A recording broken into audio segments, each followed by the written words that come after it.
Hello, everyone, and welcome to Claret and Booze. Should be a nice, quiet one tonight, I reckon. It won't be too many people watching us tonight. There's been no football for ages, but yeah, look, we thought we'd come on. There's no football to talk about.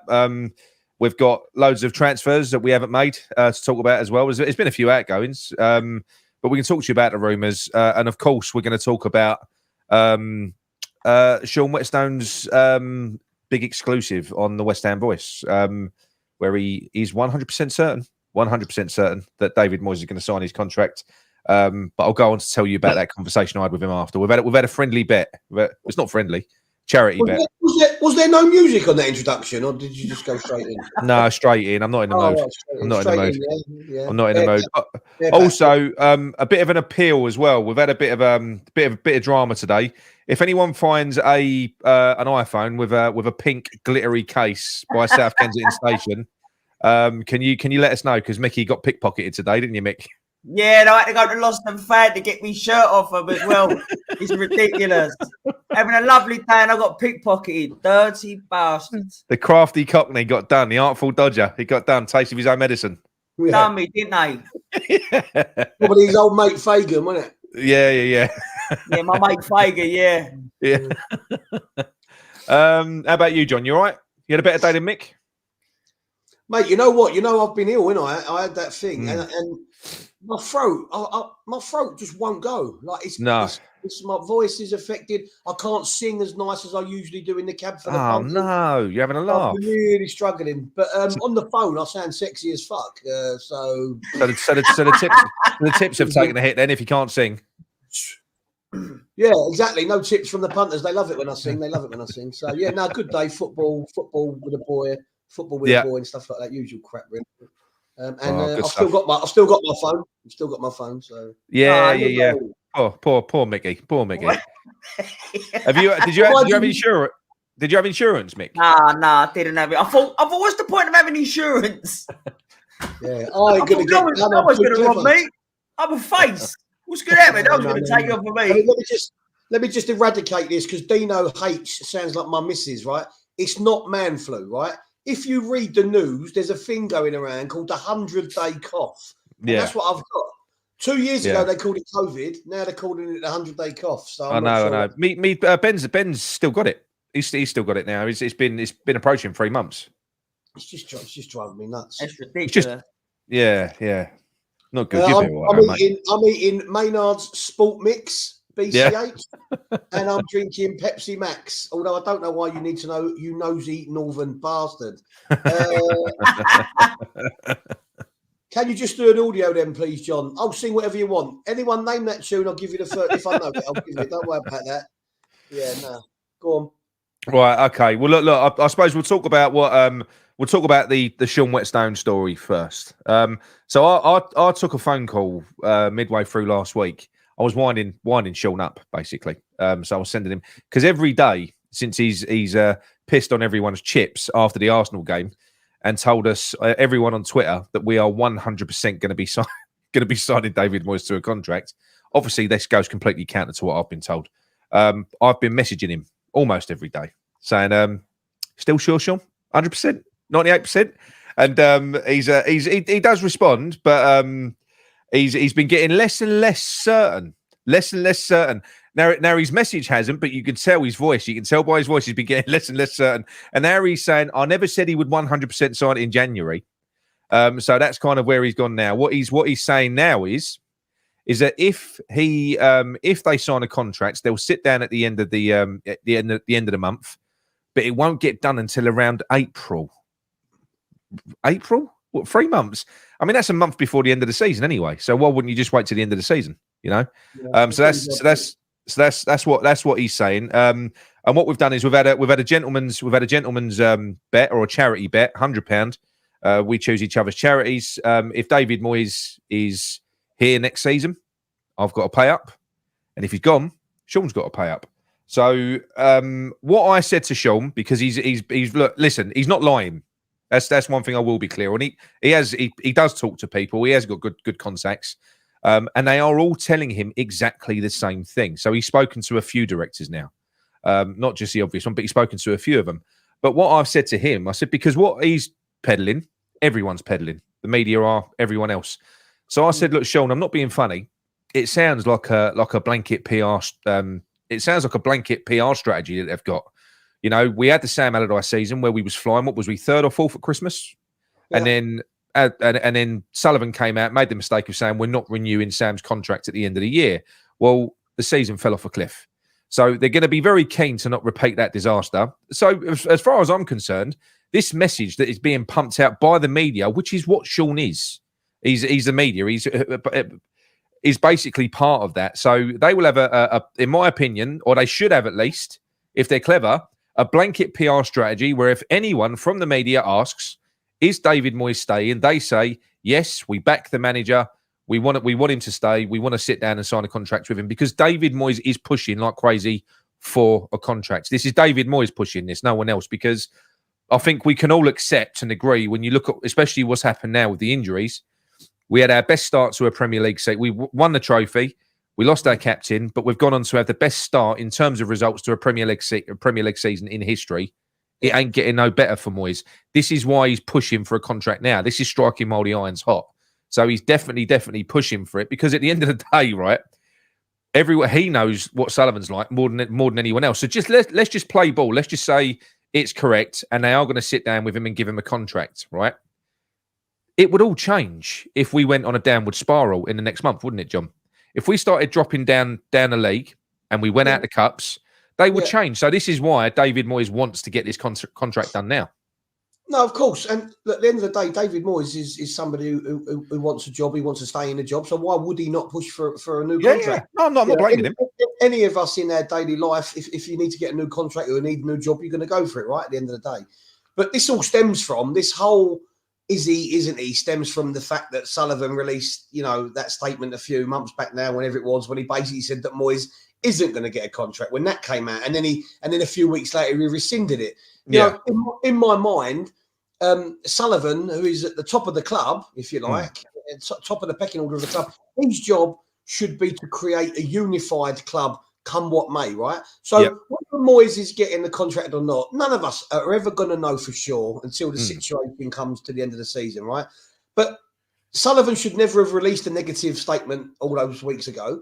And his job should always be to promote a happy camp, because that not only motivates the manager and keeps everything happy there, but it also keeps the players on side in so much as some players not all, but some players might be of the idea, well, and I've said this before, their ideas might be, well, I don't need to bother because Moyes is going at the end of the season anyway. I don't need to impress him. So, it all stems from the Tourette's of Sullivan, who can't keep his mouth shut, it would seem. And so now what it looks like is he's backpedaling to create a unified outfit. I don't think you know what I'm like with ITKs. I don't believe a fucking word any of them say, and that's not their fault because they're only giving information. I get that, and even some they are used by Sullivan to peddle a narrative. That's what I mean, don't they? Yeah, but until signings, is he getting a contract? Blah blah blah blah. Until I see it in black and white, until I see it happen, I don't believe anything I hear or read. I'm quite dismissive of the media. I'm quite dismissive of the media anyway, but let alone somebody or people that have direct links to Sullivan. So I'm a bit, I'm skeptical of it all anymore. I just think it's a massive backtrack. Of course it is, yeah. And look, he backtracked almost immediately, and it didn't take a good result for him to backtrack either. So that story came out it must have been 6 weeks ago now when he released the story to TalkSport. Jim White broke it, and then you started getting counter stories the next day coming out through Claret and Hugh. They started to wind it back in. It was almost as if there was a fucking board meeting and somebody went, "What are you doing? What are you doing? You can't do that. Stop it." So, and ever since then, it's been a full-on charm offensive. Not a charm offensive, but they're backing him. Which I suppose, if you're going to do anything, you should do that because you want to do the best that you can do. As John said, coming out in the media and saying he ain't staying here next year. The players they're not going to give their all for him and listen to him, especially if he is a bit of a grumpy fuck. They're not going to be inclined to, are they? All of that should be kept in house. So when Bowen signed that monster contract, you could look at that and say, well, maybe he's been assured that there's a new manager coming in and there's a project being built. I mean, I'm not saying that Bowen has a problem with Moyes. He probably doesn't. I'm sure he doesn't because, you know, he plays week in, week out and he always performs. But the thing is that, you know, some players will need to be told, you know, so like when Fornals was given his contract extension, my opinion, people go that was done because they want to get a fee on his head, you know, a transfer fee. Well, he would have been on a free at the end of the season. Yeah. But for me, I look at the positive of that in terms of that could be someone saying, look, we're going to kickstart this year, Pablo, because you're going to get a new manager next year, so you're going to be happier. You're going to get more game time. Maybe that's how I look at things like that. Do you know what I mean? Yeah, absolutely. But look, I'm going to go based on, and I'm not an ITK. You know, we know a few people that give us a bit of information. But this guy in particular, that I don't speak to very often, and he does tell he has been right. Where he's never been wrong. You know, he's told me 2 or 3 snippets over the past 2 years, and they're always good. And it's always higher level stuff. You don't tell me about transfers or anything like that. And I've spoken to him because I'll be lying if I said I weren't getting nervous. Now, I am getting nervous because, you know, even though I don't believe it, because I don't think it makes sense to make a decision like that now. But he's standing firm. He's standing firm. He said, no. He said, Moyes won't be here next year. And he's basically he's said that to me. He said they're doing what they need to do as a club. They're backing the guy while he's here because they don't want the wheels to come off, but he won't be here next year. He won't be. But what Jonathan says here would be the sensible thing. And that would be Sullivan might be waiting. Moyes wants it now, but surely Steidten would have a say who he wants to work with. Yeah. And the thing is, that is a sensible thing to do. And that's what I've been saying since day one. There is no reason to give David Moyes his contracts now. People, I know his fans think that he's in high demand. No, he ain't. So he's in the last 6 months of his contracts. How many clubs is he linked with? How many big clubs? How any club in the Premier League is David Moyes linked with? You know, even just being on the rumour mill. He's not an attractive manager. He's not. He's not going to get a better job than West Ham. I'm not saying he'll never get a job again. He will because he's good at what he does to a degree. He's especially come January. You get January next year. If he ain't in a job and there's 3 or 4 teams struggling down there, he's going to get fucking snapped up. So he's in demand in one respect, but not in the summer. He ain't. We're at no risk of getting into a bidding war with him. So Sullivan it's not even a risk. Even if he's uncertain, it would be madness to give him a contract now, because if the wheels do come off, then he's got to try and sell season tickets at the end of the year. You know, so he's you know, and we know that he don't like paying managers off. And the other thing, because this is nonsense, by the way. So there's been stories coming out about the fact that David Moyes has refused certain job titles. He's been in Miami, so they haven't even sat down for a start. He's had a break, so there's been no contract talks anyway. But there's been rumours coming out that you would assume that I would like and that I would push out, and that is that David Moyes has refused to report to Steidten. David Moyes has refused the first the head coach role. David Moyes wants this. David Moyes wants that. They haven't even sat down and discussed it yet. So there is a lot of mischief making going on. That's not to say, look, listen. I think there will be a bit of a battle when it comes to that, because what Sean has said about Tim Steidten. So he said this is 100% true. He said David Sullivan is over the moon with Tim Steidten. He said he's literally sees him since he sees him as he's not just his number 2, but someone that he actually trusts to run football matters, to allow him to step back, to not get involved. He trusts him. So you would think, John, that being the case, that would mean that any contracts, if David Moyes was to get it, would be that Moyes would have to report to Steidten, you would imagine. Well, yeah, I mean, that's you know, that's generally how that sort of structure would be, wouldn't it? Yeah, you know? yeah. And the thing is so obviously from the outside looking in, we are fans and we're on the outside of the business model, but the fans can only be happy with what Steidten's done in his very, very short time. Oh, yeah. You know, at the club in terms of the players we've brought in, and you know, we was all worried about losing Rice, but I think we've replaced him fantastically well. I think our midfield is stronger than it was. Our midfield is stronger than it was, but it's being used incorrectly generally, in my opinion. Yes, I don't think they've found a balance yet, have they? No, it's we know what we think the balance should be, don't we? Let's be honest. Yeah. But the manager obviously has his own ideas, and you have to respect that. He's the manager, agree or not. He's the manager, and he's going to stick by it. But yeah, I'm not sure that Moyes will enjoy reporting directly to Steidten if we believe that to be the case. No, because Moyes is of a generation of manager that don't like the new setup. You can't imagine Roy Hodgson doing it and people like that. But so it will be unusual, but I don't think Moyes will walk without trying to push a contract, because at the end of the day, he has to protect himself and he has to give himself an income. So of course he does. Of course he does. And look, they may well offer him a contract anyway. That could happen. But like we've just said, it probably would be based on something that he wouldn't find attractive, to be quite honest. But then I suppose you've got to look at it. If he ain't got any other offers on the table, what'd you do? What'd you do? It's a bit of a not that he needs the money, for fuck's sake. He was in his house in Miami. That's apparently his house that he owns. He's got another huge one, hasn't he? Up in Lancashire somewhere. So he's not a poor man. He's not a poor man. Going back to Sean Whetstone though, and what he's been told and what he's peddling now. If you go back a couple of months, right, Sean Whetstone said, and this was from himself, that said that he was told that if Steidten, if Moyes don't get on with Steidten, then Moyes is gone.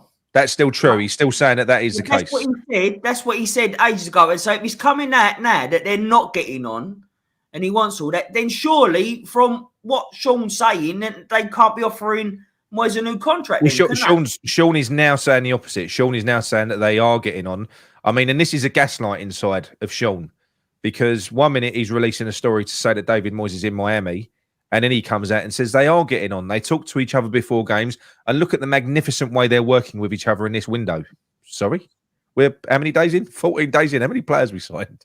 And Moyes is in Miami, so they're not working. They're not working with each other in this window. Moyes ain't been there. And if you listen to all the transfer rumours that are going about, there's like two players. So say, for example, Bergwijn and the other one, Clark, and they keep saying one of them's Steidten pick, the other one's a Moyes pick. Who's going to win? So if that was a battle there, then they're not getting on together, are they? They're both no. And just to answer Alfie, listen, I trust Mr. Sean. I do trust him. Sean doesn't lie. Not on the whole. Look, he'll fabricate.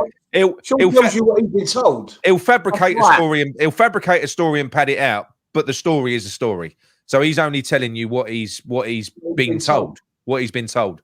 But that doesn't mean, it would be madness. No, in the same breath, Nick, you get a lot of stick because of the information you get. But let's be honest, all you're doing is the same thing. And people it's not my information. I haven't spoken to anyone. But you always caveat that by saying, look, this is not my information. I've been told this. Now, whether it's true or not, whether it comes to light or not, it's neither here nor there, because what you're doing is just relaying what you've been told. The difference is that yours isn't coming directly from the chairman of the football club. Yeah. No, I know. But it is, but it is mad. I don't know whether this happens at any other club though, because I don't, because of the way there is a split in the fan base, and they will know that. They will know that if David Moyes was to be released, there are many fans that would be crying into their fucking pillow. People like Alfie would be crying into their pillow and they'd be fuming and upset that we'd let him go. But there will also be fans that will be pissed off. It isn't like it's a unanimous fan base either way. So I think what you said before, John, they should just say nothing. It's Ronan Keating, famous quote. Just say nothing. When you say nothing at all. Just say nothing, But you're asking Sullivan to do the impossible for him, because how much as he does it all the time. He can't help but shoot his mouth off. He can't help but shoot his mouth off, right? But this excuses that's sort of being peddled around, and that is that Sullivan's got a bit of a problem. I won't tell you what it is. If you can all make your own minds up. But apparently he's got no filter, and if you ask him a question, he'll give you the answer. But then I said, multi-million-pound businessman. I know, but it's nonsense, though, John. Because I said, well, hang on. I said, well, hang on a minute. I said, but you only ever seem to get the information that he wants to give you, though. I said, because surely you ask him an awful. I said, does he tell you everything? Like, for instance, does he give you every bit of information that you ask? And he's like, no, he won't do that. So he's in complete control. He likes to play the game. Sullivan likes to manipulate the media. He does. It isn't a fucking. It's not the lack of filter thing. He enjoys it. That's the trouble. He enjoys. You generally don't get to the top in business, and especially in the industry that he was in, without being a bit of an extrovert and without being a massive egomaniac. So at the end of the day, he's gonna want to look good at all times. So if he can always pad a story out, if he can always caress a story that makes his ego look better or makes him look better, he probably will do. So when he changes his tune on Moyes, he probably changed his tune to go with maybe something he's read or heard or watched regarding it all. You know what I mean? Yeah. And it will always be the main media, John, because listen. He don't listen to us, right? He don't listen to fan channels. What Sullivan cares about is when it's on the national media, TalkSport. If TalkSport pick a story up and they run with it, and they start going, look how well this guy's doing, and they won't give him a contract. And the reason, and there is a battle going on between Moyes and Sullivan, because Moyes has many friends in the media. He's part of a media agency that employs the same people that are on these very shows that you listen to. They're all in with each other. So he's got a lot of friends in the fucking media, and it is being pumped out there at the moment. So when he's being criticised from the likes of, I don't know, Sean Whetstone and not Sean Whetstone, Jim White or whoever else, then he is going to react because he worries about his public perception. Not so much inside. I don't think he really cares about us. I don't think he really cares about the West Ham fans. No, I mean, no, but he doesn't. Okay, we know he doesn't care about us per se because he's referred to us as customers in the past or whatever, right? But at the end of the day, he does care about us because, like you said, some people may not take up the option of renewing their season ticket if Moyes was kept on. So that, in a business aspect, would suit him. Now, look, me personally, I would never give up my season ticket. It don't matter who the manager was, right? And I'm not a hater of Moyes, you know, but I think he needs to go at the end of the season. Thank you very much. Ride off into the sunset. But you can't take away that Sullivan will be concerned about the business aspect of it. So when bums aren't on seats and when maybe season tickets aren't being sold, which I don't think will happen en masse as much as you think it will if Moyes stayed. I think it's difficult for people. They have been dropping. They've been dropping year on year. Yeah, they have. Even with the cup win, they've dropped.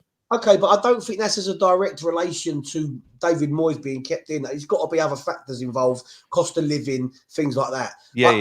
I'm not blaming anybody that's given up their season ticket because Moyes is, and I'm not blaming anyone who may give up their season ticket if Moyes is kept. But it's quite. I think it would be quite tough on a lot of people to give up. No matter what you think about the football, but you do get it. I mean, we had Paul on that show that I did, where Paul sort of said about him and his dad. So there's a lot of people out there that have done it, but there is something more sinister. Now, this is a conspiracy theory, right? But this is based on Sean Whetstone's messaging in recent More Than Just a podcasts, right?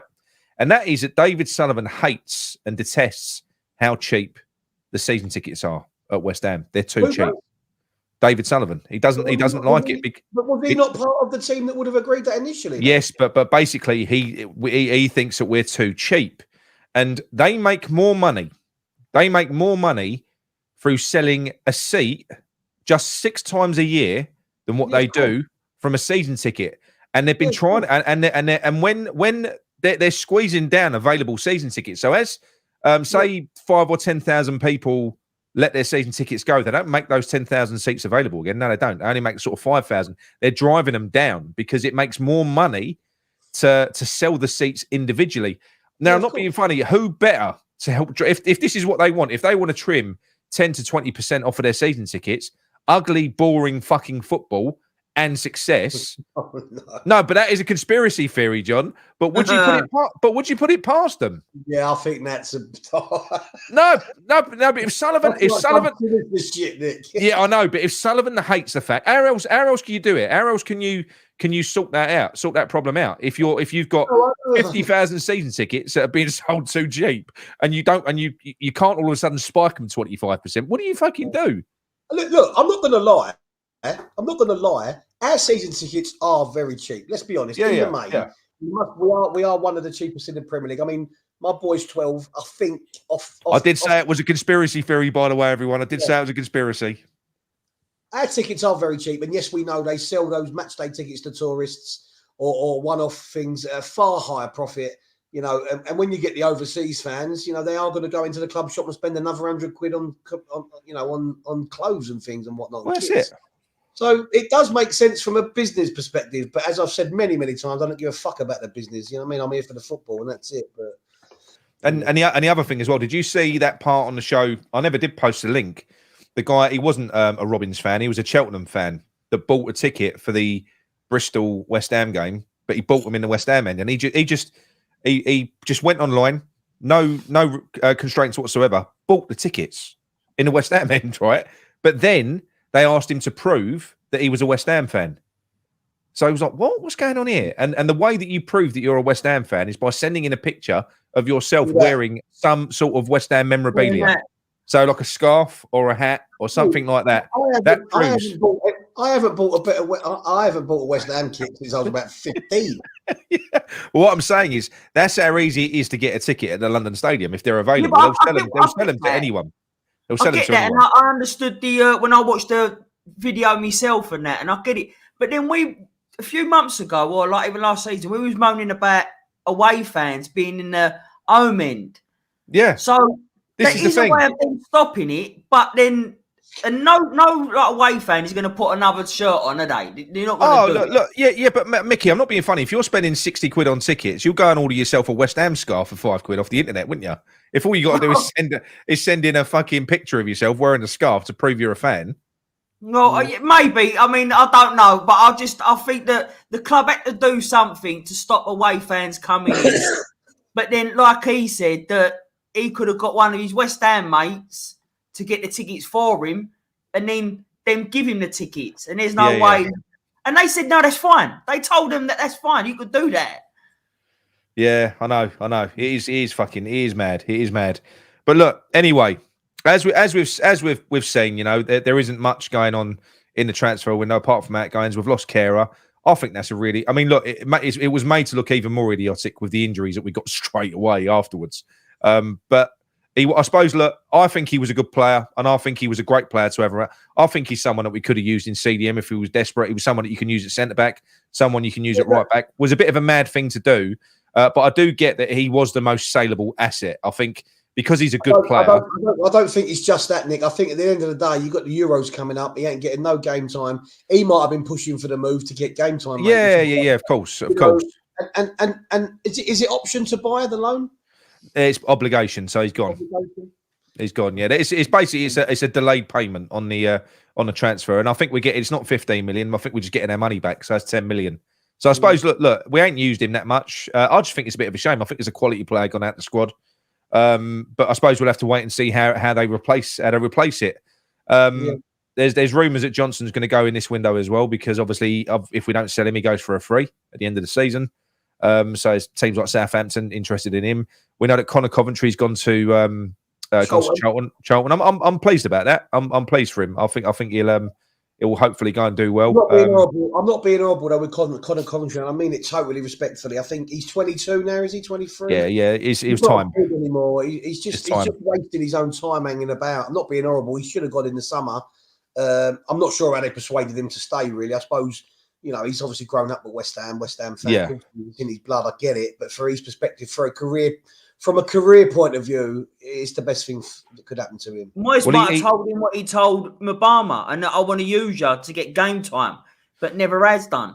A lot of it as well. A lot of it as well was even more sinister than that. They tell him what they want to tell him because we've got to keep that homegrown quota up. Yeah. So you've got to just keep some English kids around, just even if you're not using them.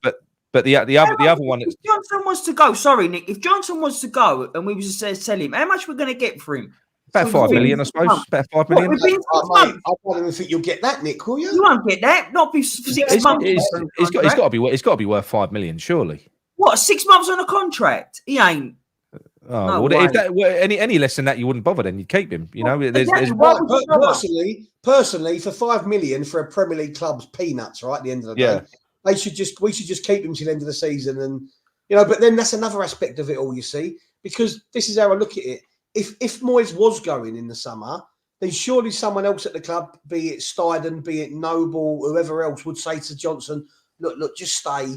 We'll sort this out in the summer. We've got another manager coming in. This is what I don't get, because he's fallen out. I know people are going to go, it's about money, but he's fallen out.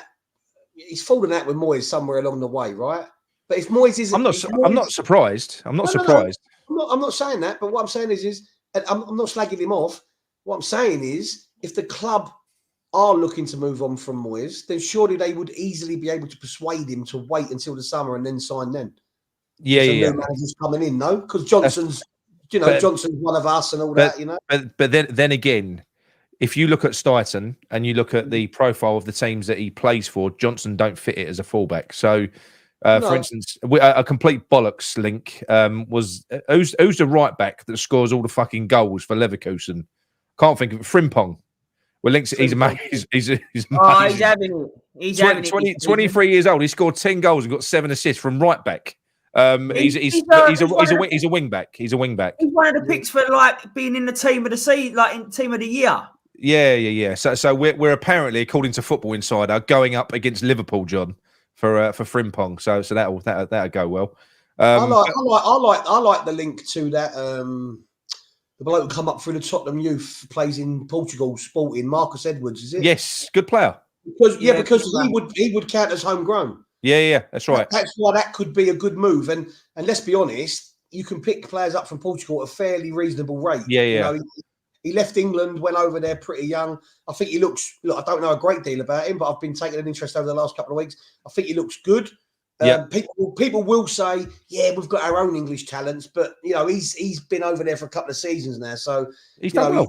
He's done well apparently. So that would be a good option. I sort of like the idea of that. Well, they've got to factor it in, unfortunately. I mean, when you look at the players that are going to be going out the door, Cresswell and Johnson, we've got to have 8 homegrown players in the squad of 25. So they've got to factor it in. They've got to factor it in. The likes of Mabama, we do know that this week, by the way, I'm not going to reel off all their names, but there's been loads of the younger kids that have been signing their contract extensions. The older ones have not. Apparently, I got it wrong on Callum Marshall. So we know that Mabama his contract is up. There's no option in there. So we've been trying to convince him to stay. He's pushing for a loan. He even now he wants a loan. But how can we really loan him when when he hasn't got an option? You're just giving him away. So I don't really know what to do there. But if he doesn't sign a contract, you don't sign one. The other one is Callum Marshall. But apparently Callum Marshall, we've got a year's option on. So it's not as desperate on Marshall. Not as desperate. So that might be why they brought him in and around the club as well. But yeah, the other player who's gone, because as we know, Gary went to the under 21s game, the EFL Cup game against Wickham, and the guy who scored our goal, Kudus, has gone to play for Wickham with Freddie Potts on loan. He's gone on, only on loan. So he's gone to Kudus. Yeah, he's gone. Yeah, really, he's a good player. He's an exciting player as well. So that'd be interesting. And that's the other thing as well, John, because from what I've seen of Freddie Potts, I've watched one Wickham game this year, only one. He looked really good. And I know it's Championship, but could he be a player? Because what's he now? Is he 19? 19, isn't he? I think he's only 19. I was very impressed with him in the few games he played for us last season. And that he looks very good. He looks very assured. He's got more size, hasn't he? He's a bit of a bigger lad. Yeah, I know it's a bit of a compare situation, but I remember watching him and think he sort of carried himself a lot like Declan Rice, even the way he was over-exaggerating, he's checking the shoulders, the way he ran with the ball. I thought he was Declan Rice when he came on because he has got the same running pattern. He's got the same running pattern. So you can see he's obviously, wouldn't say he's modelled himself on Rice, but if you're watching someone in training or whatever else, you might take on a certain sort of demeanour and the way they play, because especially if you're in your position. But yeah, look, Alfie says Freddie Potts is 20. I think this loan end of the season, he's got to come back. He's got to come back. Come into the first team squad next season. We can't afford to have him being another Coventry and Cullen. No, but I think he's got more. I think he's got the physical size as well. So whereas Cullen and Coventry were both quite diminutive, really, they're quite small players. He's not. There's more to him. He's quite a big physical lad. So I think he's got more. He fits more for the Premier League, and he is a quality player. And look, while we've still got Souček in the team, there's you can fight Souček for a midfield spot, can't you? Do you know what I mean? You would imagine. You would imagine. Well, you know. Well, listen. You say that, but you can't when Moyes is in charge because. Yeah, I know. So I understand what you're saying, and look, I've loved Souček what he's done, but he is almost undroppable in Moyes' eyes. I know. And the reasons, who fucking knows? I think it's because he's the big man, he's the Fellaini of the bunch, and that's purely it for me. That's the only reason it can be. I don't want to get into a slagging off fucking Souček situation again because we haven't even played a game and I'm giving him a donkey. But look, we know that at times he's limited, John, and he just is. He's become a hindrance. He becomes a hindrance because Moyes' over reliance on him, and I feel sorry for him because then he's made the scapegoat by the fans. I know, quite rightly, because you've got to judge performances. Yeah, no, I know, and he has done well for us, right? And it's difficult because. You know, like Soufal as well, they're two. You couldn't get two more honest players. They give everything, but you it's just a bit frustrating sometimes watching him kick a ball about. Oh, look, someone said bring back Freddie Sears. I saw Freddie Sears play the other week for Dagenham and Redbridge. Was he on fire? No, he was awful. Oh, I know right, he's in his mid-30s now. Dagenham fans were ripping it. When he got subbed off to Redbridge, Dagenham and Redbridge fans were cheering. What a oh, bless him. Yeah. Yeah, mate. Dagenham and Redbridge fans. Oof, you don't want to cross them, mate. That's all I'm going to say. A lot of them are old West Ham who don't go West Ham no more. Yeah, that's it. So like I say, so we've got them. So we've got Potts, we've got Kudus who's gone out. I don't know who else is going out. Fuck knows. I mean, Fornals I think will be here till the end of the year now. We can't go letting him go now. Not unless we start getting players in. No. But what we know that Callum Marshall, I don't know whether he's been promoted yet or there was talk of him being promoted to the first team squad. But players that we're linked with, we know that we're linked. It looks like we're trying to do something on that left-hand side. Benny still ain't gone. Right now, we know Benny wants to go. You know, he's posting fucking goals that he scored for Brentford on his Instagram and stuff like that after it'd been in front. He was. So he definitely wants to go. So I hope he gets his move because look, he deserves to be playing football, and I think it's never going to work here for him now. I think he needs to. But if he don't go, because there's no guarantee, because apparently we're not going to let him go for peanuts. If he don't go, we're going to keep him. And the players that we're linked with in his place remind me. So you got Jack Clark from Sunderland. The two ones that I'm seeing that it's basically out of is that Rowe of Newcastle, who I like, and Jack Clark. Rowe. Norwich. Row of Norwich. Yeah. Norwich, yeah. Yeah. Who did I say he played for? Newcastle. So row of Norwich. Yeah. Sorry. So both begin with N. But if you want to go down that road of who's a who signing, to me, generally any championship signing is a Moyes signing because of what he's done in the past. No. Oh no. I don't care whose it is, but I mean, but with someone like that, because look, and the reason it is a Moyes signing as well.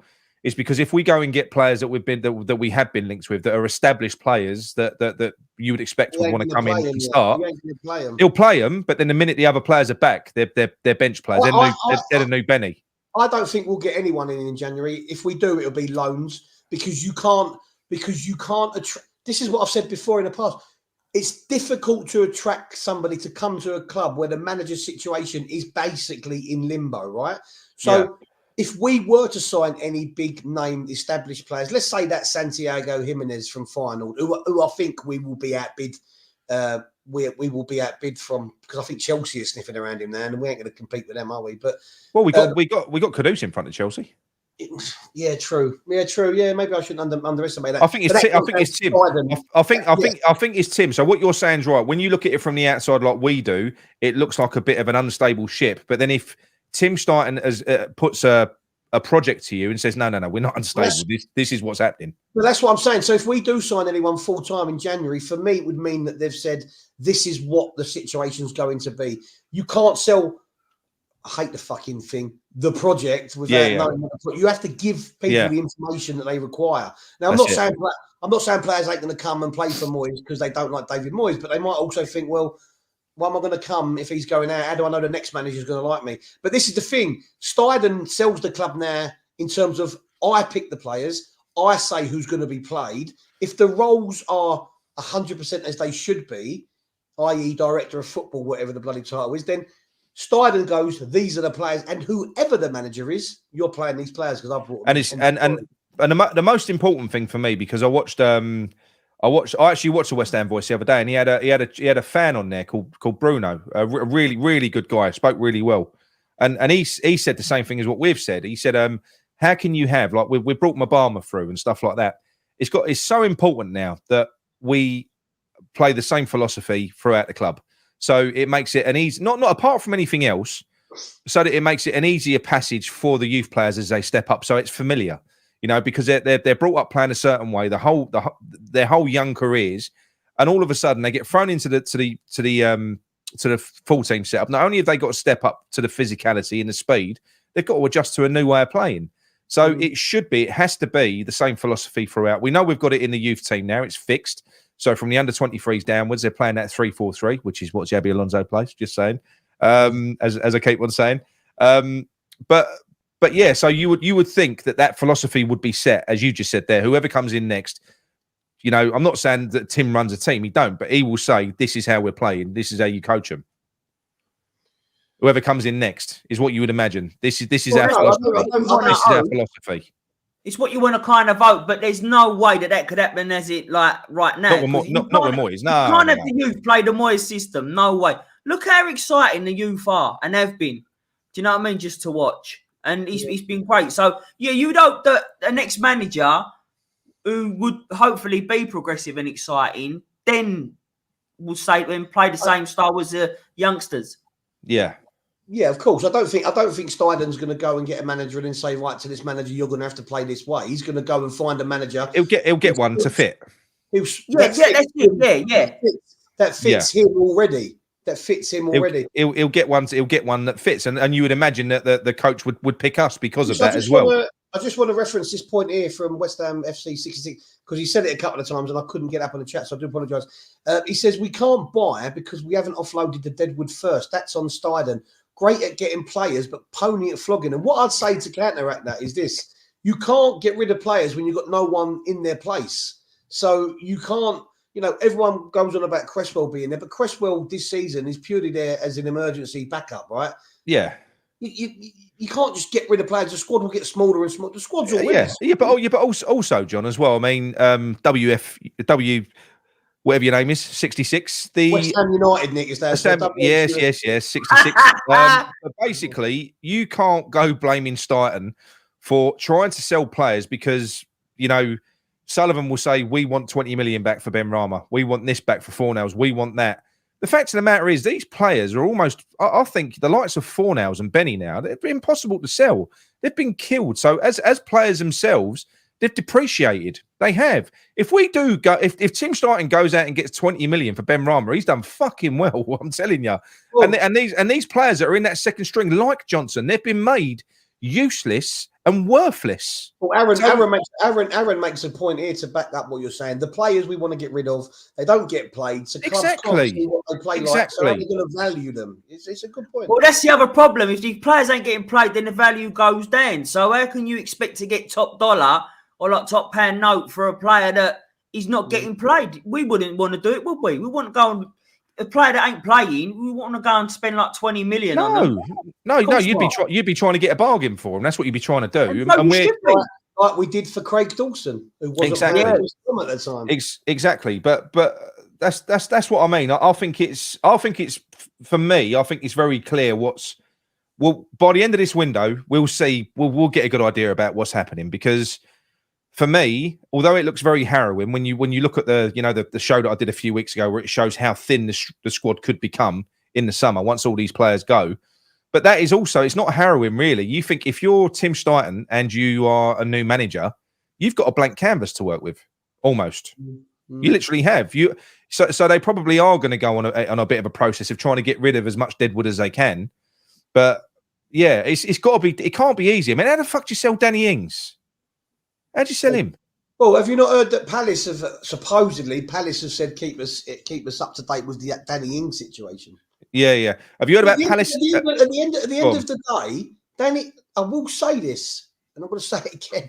Danny Ings has not become a bad player overnight. Yeah, but John, I know, but he's on 120 grand a week. No, the wages is the issue. The wages. Yeah, so he's on 120 grand a week. So for somebody who's performed for the last 18 months like he has, or the last year, how do you find a buyer for him? It's got to be almost impossible.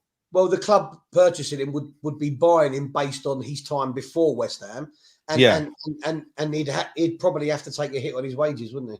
Or they'd have to subsidise the rest of the wages. So if a club's offering him, like 50, we're going to have to pay the other 75. Yeah, but I think obviously at the moment we can't let him go until the end of the window, even if we do let him go, because we're going to need him at the minute. I mean, we've got enough injuries. You go getting a few more, and what we have got at the moment, we've got 2 strikers left that can play at the minute that are not suitable for what do you call it, for to play up front on their own. But I think they probably would be. They'd be more useful if you played them together as a 2. So you've got the option there. I know nobody likes a 4-4-2 or anything. I don't mind it. But if you're forced into that situation, you've got 2 strikers there that would flourish more working together than they would potentially working on their own. So I think they should keep him around a little bit. But that's what I think anyway. If we don't make any signings and all we do is pull a couple of loans in, then that's kind of says what I think is going to happen next year. But as Ultra 505 says here, the way we sell players is never changed. It's been like it for years. Barely any of our players have big sell-on value, apart from the likes of Kudus, Paqueta and Bowen. We lose so much money on signings at this club. Fact. And that's happened long before Moyes, long before Steidten. And because who's been the mainstay throughout all these situations with poor sell-on fees? Sullivan, yeah. So this great businessman is actually a poor businessman in most. Well, he's poor at football business. Poor at football business. I mean, let's face it. He was fuck lucky to have a Declan Rice that went and basically kind of balanced the books a little bit. That's what he did. You know, he completely balanced the books. He was lucky to get it, as you said. Like some of the people, how much we bought people for and how much we've sold them for is just been ridiculous. Yeah. And go on, John. What? I'm just saying, Ghana are losing 2-1 in their opening game against. Oh, are they? Ooh. Yeah, everyone's loving that in the chat. They're all like, I'm watching it. I think it's Cape Verde, but also, as everyone said in the chat, Kudus isn't playing. Hasn't played. And he's got a hamstring injury. What? So how has he been allowed to go there and travel if he's got a hamstring injury?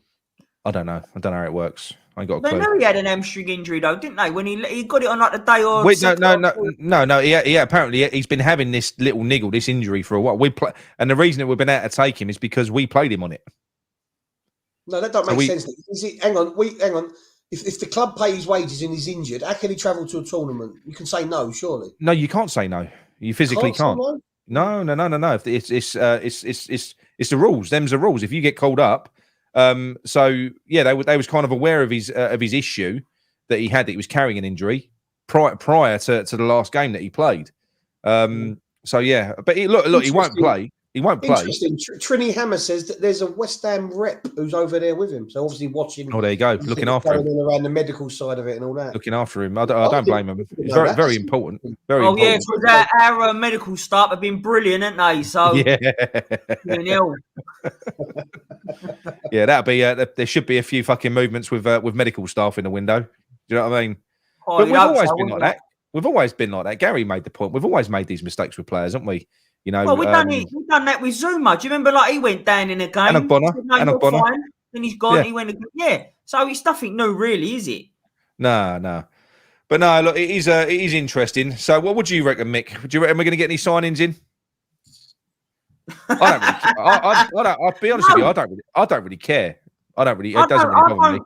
I think it'll say a lot. I think that if we get signings, if we make big signings. I can't see that happening, but if we did, then that to me screams that says they're back in Moyes. Says they're back in Moyes, yeah. It does. Now, if they don't, then it could also be seen as we're keeping the money aside for the new manager. So I'll agree with John in the sense I reckon it'll be loan moves. I do reckon it'll be like sort of. Yeah. Sorry, Mick, to interrupt you. The only thing to counter that is that this is why it confuses me.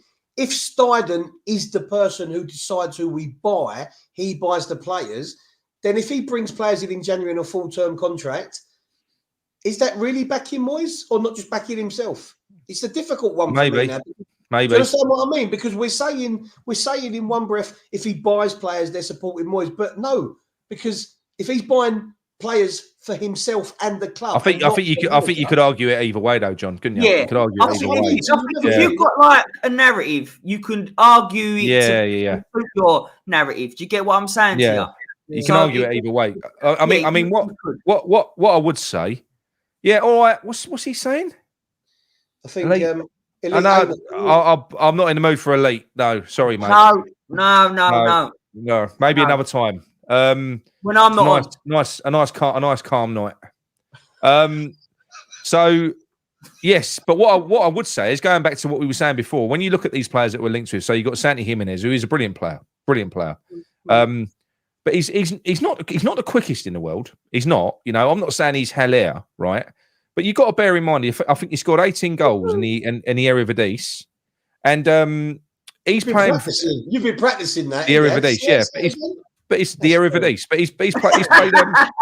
He scored 18 goals, and he's playing for like one of the most attacking coaches in European football, in Arne Slot. So you can imagine the amount of fucking chances that he gets in the game, chance creation, John. So if you are Santi Jimenez, he's still got a ratio of more than one in two, though. I mean, how many? What do you want him to get? No, I'm not saying that. What I'm saying is, if you're Santi Jimenez, why would you want to go from playing? Because sure, it's about scoring goals if you're a striker.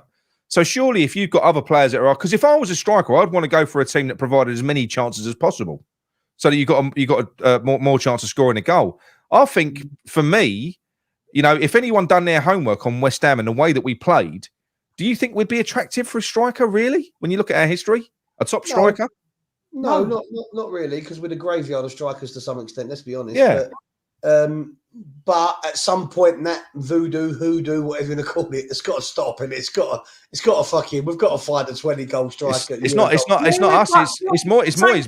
Moyes has never had one in his career. It's not just us. It's him as well. That's what I'm saying to you. How can you have a striker in this setup? It just don't work under Moyes. It just don't. But we've had managers before Moyes, and we still haven't. So I understand what you're saying. Moyes' system is totally inept at getting the best out of strikers, but we've had this situation with strikers since Sullivan's been. What they got 90 odd strikers, isn't it, or something stupid? I can't remember. It's ridiculous, mate. It really is. So let's be honest. As much as you want to blame Moyes currently, we've always had this issue since bloody Tony Cottee. Mate, there's been so many in the 13 years or whatever it is with Sullivan. Mate, it's so much. Do you remember Zaza and players like that? My God. You know, when he on loan, and like he said that if we had he had to play 12 games, and it automatically went to buy him. But he didn't score for the 11. He didn't score for the 11 games, so they just decided not to play him for the rest of the season. Yeah. What do you think of this link? Gary said it here, and I read it earlier, that Lazio are apparently waiting for West Ham to put a bid in for Anderson. That can't be true, can it? Well, no, do you know what, right? So let me put this to you. Now, I don't see how this works with Moyes for a start, but he's 30. He's got 6 months left. Apparently, Juventus are after him as well. Juventus are interested. There's loads of clubs interested. He's been a good player since he's been back in Lazio. He's nothing like what he was when he was last with us. So you'd pick him up for next to nothing. He's a good player. He's a good player, and you can imagine it. Imagine him playing with the likes of Paqueta and Kudus, and you know he's a good option. But if you had the option, if you were desperate, who would you take, Anderson or Lingard back? If you had to pick one of the two. Oh, for fuck's sake! No, but I'm saying, who would you take back out of the two? I'll go Anderson. I'll take back Anderson because I think Lingard's an absolute cunt. Yeah, absolutely. No, he is. Joe, that's why I'll take Anderson. Or can I get you all excited? What? I'm going to get myself excited either as well. What? This is another. I don't know. It's been out there before, right? 36-year-old Dimitri Payet is in the best shape of his life. Go away, Nick. Have a look. Slamitri Payet. Have a look. Would you not? Would you? I've got legs like that. Would you not take Dimmy back for 6 months for one last dance? No. Yeah, boy. No. Come on. Why wouldn't you? Just to the end of the year. Why wouldn't you? It could ruin that. It could ruin the memories we had with him for that 18 months. You got to move on, Nick. Come on, mate. Be realistic. I know it's looking sharp, though. And listen, it sounds beautiful. It's romantic and all that, but come on, mate. You don't want to ruin it. Yeah. I've just sorry about that, Happy. You weren't expecting that, I know. No, she said no. She's mocking me, saying you've got legs like that. Yes, I have. Yeah. Mind your own business. You want to see Show them, John. Stand up and show them. No, I've only got the Calvins on. I can't stand up. But yeah. So okay, I'll tell you what, Mickey. Right, you got a 6-month deal. You can have Anderson, a 36-year-old Payet, or Lingard. Who are you taking for 6 months? Quick 6 months. Payet was my favourite exciting player I've ever seen at West Ham. So I'll take him back. Forget that snaky stuff. Forget it. Hang on. Bring him back. Hang on. Stuart Slater's on the phone. He's in the best shape of his life. I'm bringing back Stuart Slater. Well, we could do with Stuart Slater right now. He's homegrown. Let's bring him in. Homegrown. Oh dear. But no. But I'll tell you what, it'd be interesting though. So imagine you've got James Ward-Prowse and Payet on the pitch, right? There's a free kick 25 yards out. Who's taking it? JWP. Here we go. No, but who's taking it, John? Just asking. Well, Dimitri Payet. At no point have I ever said to you, James Ward-Prowse is brilliant. He's better than Payet at free kicks, is he? Look, Mark Gallagher getting involved. He could take. Well, Mark Gallagher, you find that James Ward-Prowse is second in the most goals in the Premier League from free kicks, mate. So throw your fish back in the river, mate. Whatever it is you're holding on. All right? Yeah. But yeah, no, it's going to be interesting. I think we could do with there is something else I've seen, okay, as well, and this has been nothing from me. I've just seen this out there in the media, and that is the link to the two Saudi boys from Liverpool. Firmino and Henderson have had enough of Saudi and they want to come back. Would you take Firmino and Henderson? No. No. Not Henderson. No, not Henderson. Hold on. No, because I thought about this. Sorry. Not take Henderson. Who's he replacing, though? Souček. Take him all day long. Bring him over. I'll play for him. Is he? Do you remember, John, your defence of Henderson being part of that England camp was that he was a leader? Yeah, but he was a leader because he's been in and around it for the last 5, 6, 7 years under Southgate. He's not going to be a leader at West Ham coming back as a mercenary on 300, 400k a week. I'd take Firmino because I think Firmino's, he's never been overly prolific, but he brings a lot. Do you not think the teeth are a problem with Firmino though? We know he looks like, what's that woman's name? Emily Sande. Emily Sande, yeah. Don't ever go with people with big teeth. What's up with you? They're just bright white, aren't they? They're bright white. They're massive. He's got massive gnashes. I'm guessing that if they come back, they're going to have to take a heavy pay cut, aren't they? Oh, fuck me. They're probably on £500,000 a week out there. Also, did you know, though, if they leave their contracts, I'm not sure the time scale, but they have to pay tax. They have to get the money back. But that just goes to show you they've gone out there for one last payday and they've gone, fuck this. This is shit. What was they expecting, though? I know. What was they actually expected? At least Ronaldo's turning up and playing the games and ain't seemingly moaning. But I don't understand what these players thought was going to happen over there. I mean, John, let me ask you this question, Do you think Firmino would be like an ideal Moyes striker? As you said, he's not been prolific. No, I don't think there is one. No, there isn't an ideal Moyes striker. Antonio is the ideal Moyes striker, but he's at the end of his career now. He would be perfect playing the way that we play at the moment with Bowen. If you play, because Firmino almost drops a bit deeper in like that 10, he links up play. So you imagine how Kudus and Bowen would benefit from Firmino. He's fantastic. He'd also. But that's what I'm saying to you. Would he be a better striker because he's not a prolific? He's not an out-and-out striker, is he? Firmino? No. So would he be preferred in a Moyes system than an actual out-and-out striker? That's what I'm saying. Yeah.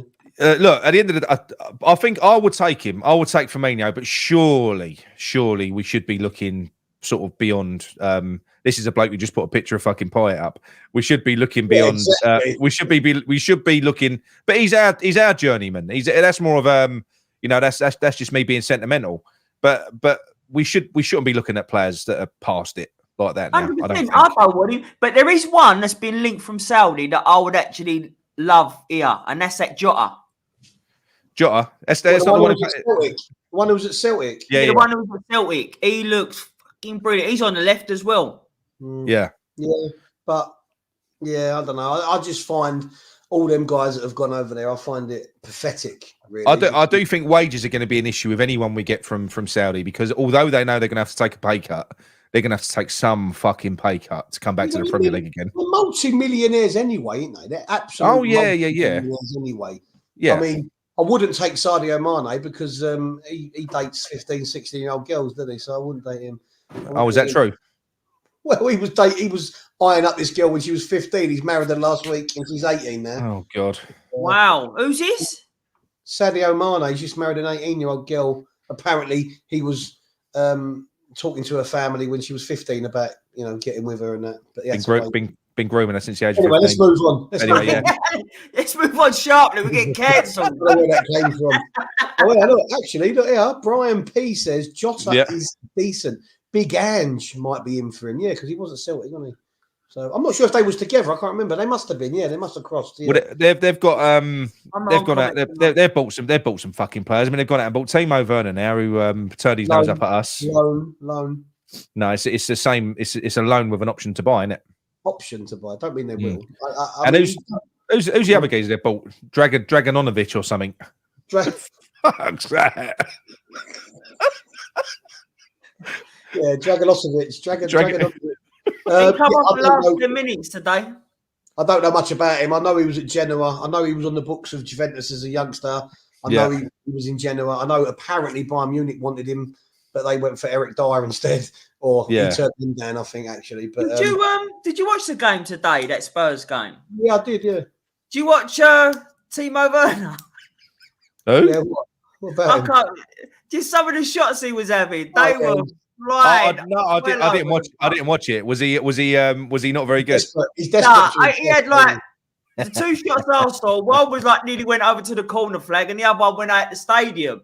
He's desperate to impress. He's got a lot of people to try and prove wrong. He didn't succeed here when he was at Chelsea. He's gone over to Leipzig, and he hasn't set the world alight there, is it? Otherwise, they wouldn't be looking to get rid of him already. But nah. He's got a lot of people to prove wrong. I feel a bit sorry for him because he looks desperate in his face and his mannerisms and some of them shots he would take on. Yeah, he looks desperate.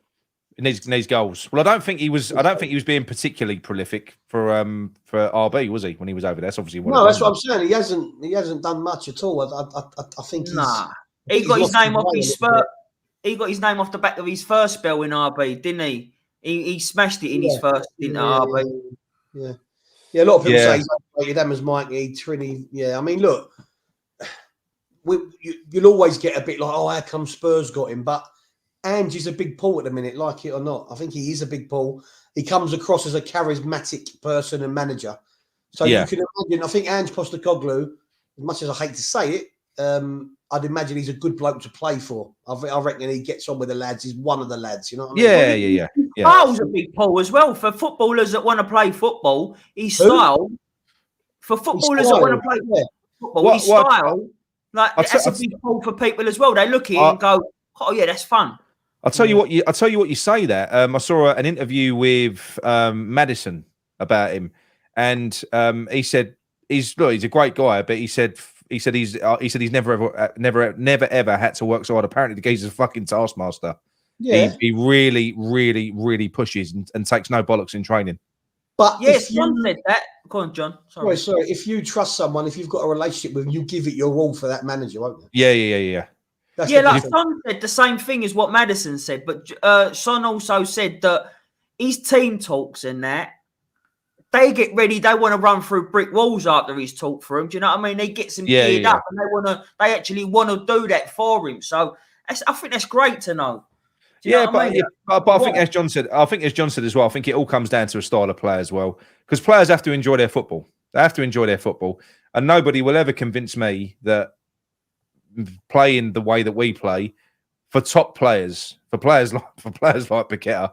Paqueta's a player who wants to be on the ball. Players like that, they'll do it. Of course they will. They want to win games, but they would always want to be the team that have got the ball, that are attacking, that do that. That's the way they want to play football. It's the way it's the football that we want to watch as well. Let's face it.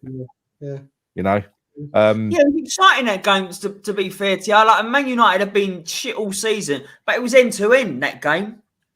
Yeah. It was. Right, so here we go. What? 1 minute. What? I'm just gonna try a call on your. We'll take a few calls. Can you hear that? Yeah, you're ringing Don't me. phone my phone. Okay. No. Don't phone your phone. Yeah. Actually, phone it up. Then someone might fucking answer. Tell me where Yeah. You just rang me, mate. What's going on? Yeah. I'll just test them. Doing my field test. Right. So Oh, if you do want to call in, apart from Elite, because I won't pick up to you. There you go. There's your number. Oh, Elite. Yeah, he's a bloke that he's a full-time troll, isn't he? But Elite. yeah, no, I can't. Yeah. Elite. Yeah, that's it. Well, Maybe one day, but not yet. Nah.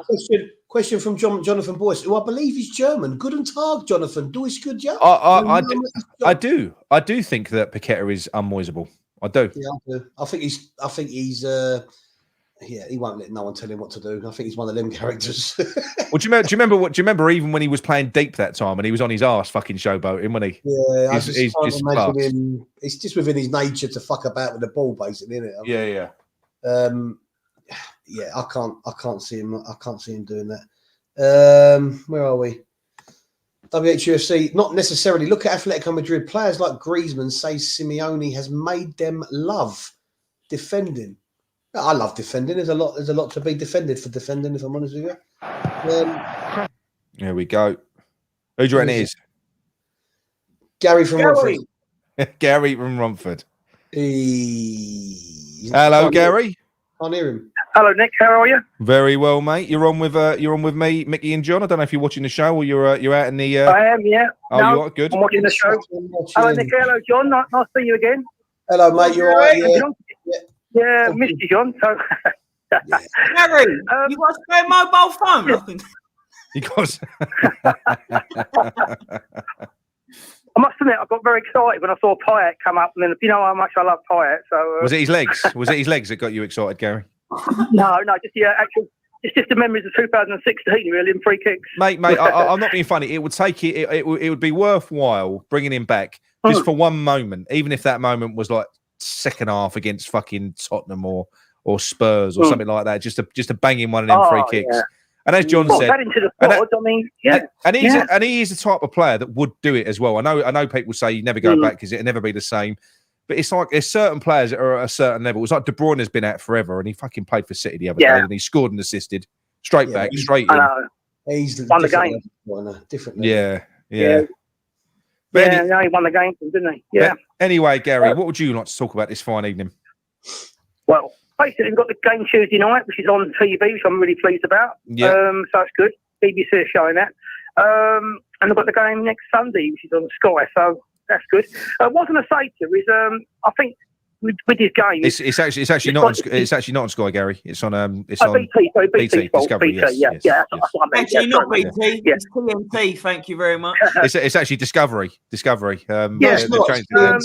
It's actually the comedy channel. Yeah. Go on, Gary. It's gone quite well for us, really, because Newcastle lost. Man United only got a draw, so we've still got that little points. Got a gap there. If we can get them 3 points, we can really pull away. And I know we've got these players injured. I know Paqueta, Kudus. Bowen's not as bad as I don't know when he might be back. But let's face it, we're not playing Man City Tuesday and Sunday. No. I know there's going to be trouble scoring goals, admittedly. But if we can just keep it tight and nick a goal to 1-0 win each of them games. But do you think that against Sheffield United, do you think that we should? Because my worry is that the way that we play typically, where we do this fucking, I'm going to wind John up now, the low block, we do concede a load of chances on goal. And I'll put it down to more luck than anything else that we don't concede. If you let in 20 or 30 shots at your goal, then it's nothing else other than luck that you're not conceding. But I think we're going to struggle to score going the other end because we haven't got that immediate threat.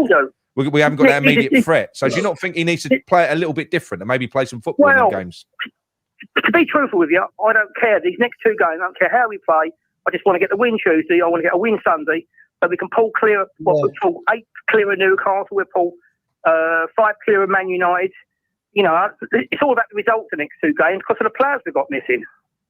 Really, you know, I think for once, Nick, even you've got to forget about style of play and just get these 2 wins. I'll be honest with you, mate. I'm just keen to just get this season done and out of the way. I'm going to enjoy it if we win and stuff like that. But yeah, you are right. Look, I can't promise I'm not going to get wound up by being bored by a game. But am I expecting anything else? Not really now. No, I think Gary's right though, because at the end of the day, look, we were shit against Bristol City in the first leg, not the first leg, in the first game. Tuesday night, no, we've been given a plum draw.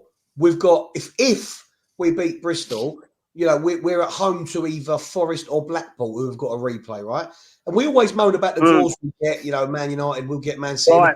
That's a good draw, so it's a very winnable game. So you beat Bristol. That's right, they are. And we can beat the next round. We're into round 5. You know, so that's right. Another draw there, and you're in the quarterfinals, aren't you? Yeah. I mean, you know, you're right. And the thing is, we can get through these next 2 games, and we do win Sunday and win Tuesday, and the players coming back next month. You know, we're in a really good position. You know, so I definitely agree with you. No. Look, the table don't lie. If we get a couple of wins, then what that does is, I think it's important to get the wins, because if these players are out for an extended period, we might be able to get results against, you would imagine, Sheffield United and Bournemouth. But without the players that we're missing, when you're looking at the likes of Man United and Arsenal and teams like that, we're probably not going to win them ones. I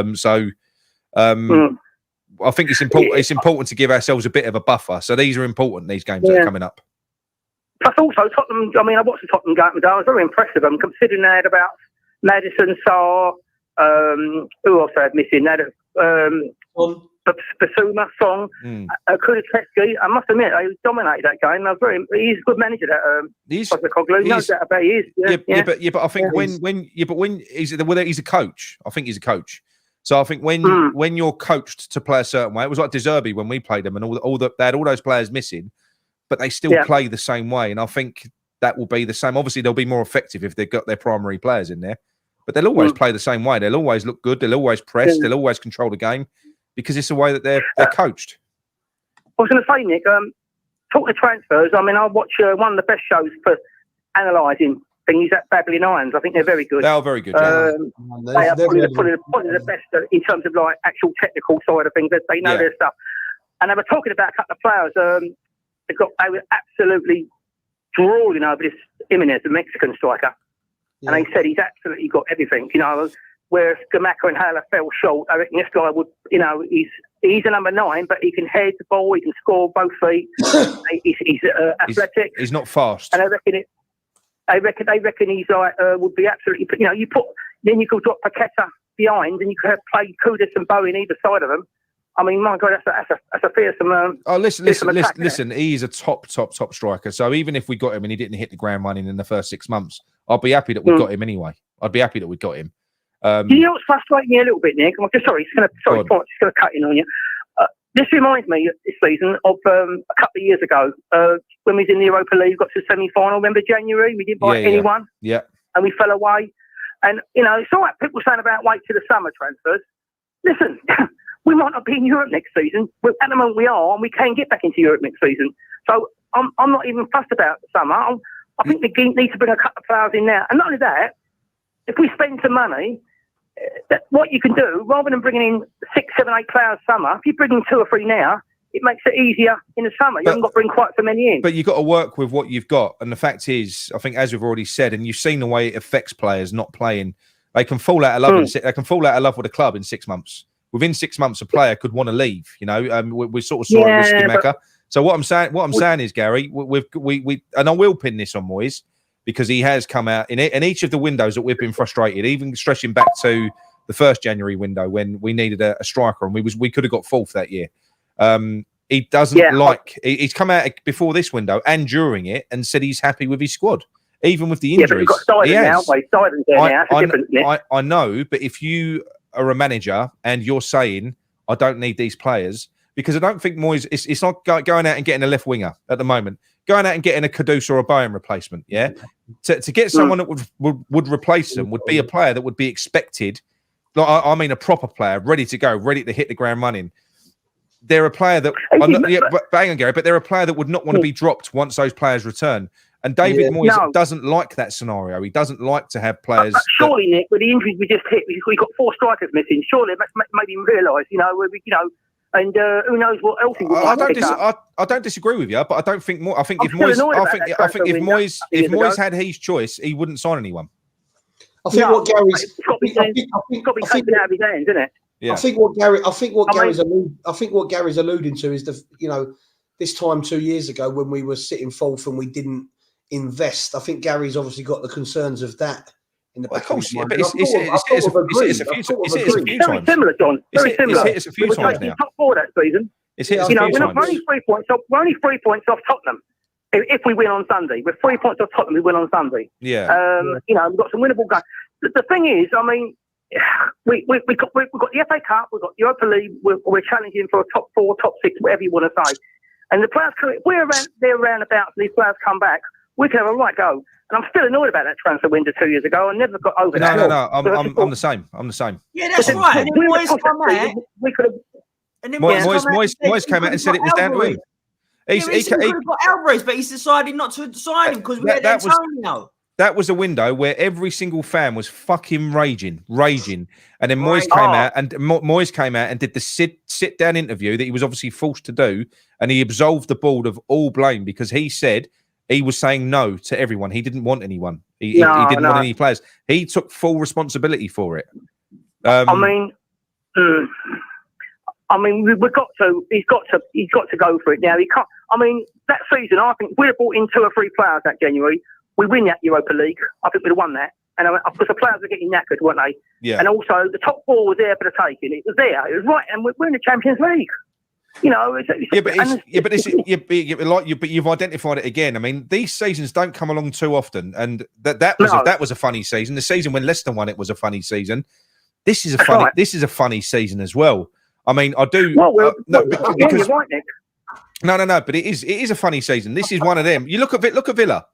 Villa are fucking right there, and not too often. Not too often do you get seasons where the big boys are shit, and a lot of the big boys are shit this year. They are. Well, Chelsea, Man United, Newcastle, Brighton, they're all below us. They've been shit. We've got that game in hand now. Yeah. This is a really big week, actually, because it's not just a big week now. What I'm looking ahead to once 2 games are out of the way, then you've got the other games coming up. You're in the FA Fifth round at home. For that poor Nottingham Forest. You've got the Europa League in March. If we can get a couple in, that's what we got. Who knows what we can do? I just don't want to go in the same scenario again and we're all sitting here frustrated in a few months' time. Happy Hammer just put and I agree with this. I do. Striker budget needs to be under the new manager. Left wing alone or sign in this window is a must. And I agree with that because I'm not being funny. If I was the owner, I would not be going out spending big on a striker for David Moyes because of his track record with them. I wouldn't. I would probably. I'd give him the attacking players if I was going to give him anyone. Nick, it would be the wide players. If we get a left-sided player in, you can play Bowen down the middle. You've got Antonio coming back. Kudus, you've got Postecoglou. The left-sided players actually. They're babbling irons. They were looking at a couple of players. The bloke from Jack Clark from Sunderland. And also the lad at Norwich who scored a really good goal the other night. Rowe. And also you had the other one, the ex-Tottenham player. What's his name? So John was talking about Edwards. Bergwijn, yeah. I reckon out of all of them, the one they rate the most is a Norwich player because they said he's very direct, he's good in the air as well, he's very quick, and he looks really good, and that's what I'll be going for. I think Bergwijn's a great shout because I think he's got the Dutch connection. Steidten knows Kudus, him. Alvarez, Ajax, Kudus, Alvarez. He played in the Premier League before. People say he fouled at Spurs. I don't think he fouled at Spurs. I just think he was at that club at the wrong time. A lot of players were failing around him. How many of those players looked shit at that time? I thought he did well at Spurs. He didn't get a lot of game time. I genuinely, some people say he's got a bad attitude, but look, at the end of the day, I think if we can I think as John said though, Gary, if you want someone to come in and hit the ground running, look, listen, Rowe's a great option. He is. He's a brilliant talent, but there is no guarantee that every player that comes in is going to be a Bowen, not straight away.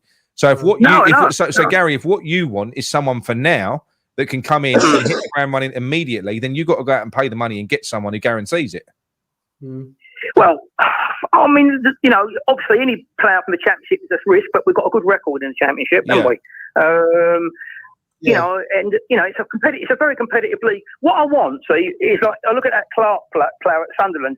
I saw him, and I'm not judging him in one game. I saw him against Newcastle, and I weren't that impressed. But I'm judging him in one game. It's not fair to do that. Yeah. But what we really need, we need someone with genuine pace who can go past people on that other side, and that will really transform us. We've been missing it. We've been missing it for so long. We have, Nick. We buy these players. That Clark would be a better version of probably Ben Marmon, maybe. Did you see the other player? There's a video floating around on Twitter of we're linked with another Ghanaian, I think it is Ibrahima. I can't think of his surname. The younger one. He's 20 years old, left-sided Kudus. Fuck me. You should see this goal. No, but you should see this. He's rapid, right? He's absolutely rapid. Bombs down the left wing, chops inside, murders a centre back, and whacks it. And I mean whacks it in the top corner. Oh, what's his name? It's gonna annoy me. I can't think of his surname. Yeah, is that the guy? Is that the player plays the same team as Kudus, same country? Yeah, I believe so. Yeah, Osman. Yeah. We need something there. I mean, we just need something. Yeah. And if we get to into January, we haven't got anyone in, and it all falls away again, I'm going to be really pissed off. You know, because this season there, it's there for the taking. I think really. But then again, I do think that we've actually got enough this season to actually get it done, because if you look at the players that are out, right, you're looking. Look, the 4 weeks and 6 week thing. You know, it's been 2 weeks already. You know, we've got a week between Sheffield United and Bournemouth, so we're going to play. Yeah, we're going to play the cup game. We're going to play Sheffield United. We should get past that. We should have enough to get past Sheffield United. Then you've got Bournemouth, but then players are going to start coming back. They are. Yes. What I was going to say to you, Tuesday night, we've got to go down there with different attitudes, because apparently, you know, last time they got very physical. We've got to go down there. We've got a match fire with fire Tuesday night. Yeah, but you've got to have the personnel, Gary. Which, if you want to play bastard football against them, who are you going to put out there with the players that we've got? Well, you've got Alvarez in there. Suchek, they're physical, aren't they? They are. You know, but what I'm saying, the players have got to roll their sleeves up and get stuck into them.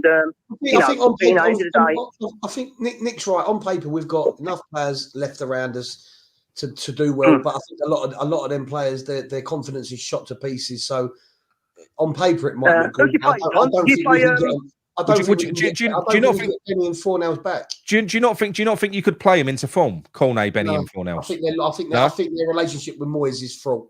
I think as much as we as fans think they should play for us and play for the club, and I think I think they both look absolutely dejected, and I can't see how you're going to get them playing back. I'm not saying a change of manager in the summer might change that, but I just think whatever's happened there's happened, and I don't think Moyes can get the best out of them anymore. Because but do you know what though? Those players are not finished, you know, and these players that people are saying, no. But what a lot of people do, they say they're not good enough now. They're not at the right level, and they're not at the right level. But that has got nothing to do with their ability. It's got nothing to do with them being finished. These players are at their peak ages. They're literally at their peak ages. They should be the best that they've ever been at the moment. But they're not. But they're not, and that's the frustrating thing. And it isn't because West Ham have gone up a level. We've got players that have gone up a level we've got players that have gone up a level in certain positions. But our footballs is it ain't like we play this mesmerising style of play that these players can't now adapt to. That's bollocks. You know, we play the same way as we always have done. Let's remember. Nick, I'll ask you a question. In terms of the person, in terms of the personnel on Tuesday night, bearing in mind you've got Suchek, you've got Ward-Prowse, you've got Alvarez in the midfield. That's the three there, solid. But it's the three up front. I mean, what do you do? Do you go with Mabama or Ings and play Fornells and maybe Kelly one side? I'd go 4-4-2 against them. Playing Ings and Mabama up front. What about wing backs? Nick playing pushing Kafal and Emerson right forward. So you've got your whips there, and you play a Bonner, Zuma, depends and only if Mavropanos is back, because you need pace at the back. Because then you've got three big centre halves there, and just win it on a set piece or something, you know. It's not going to be pretty. Don't expect that. But Gary, it's never pretty. No, I was going to say to you one last thing. You know, remember that guy you all got really annoyed about, Liga Guna? Do you remember him? He called West Ham shit. Do you remember him? Yeah.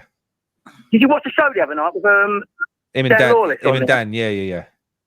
Anyway, I loved it because it really shut him up because he was like about the Arsenal going, we peppered your goal. And Dan said, we'll beat you in the cup. He said, we beat you the other night. We had so many shots. And this other fan, I don't know who he supported, he came, he might be a Man City fan or something, and he came in and he said, no, you didn't. He said, I watched that game. You had 1 or 2 chances. A lot of the shots were way out, miles out. He said, how many saves did Ariola make that night? And it shut him right up.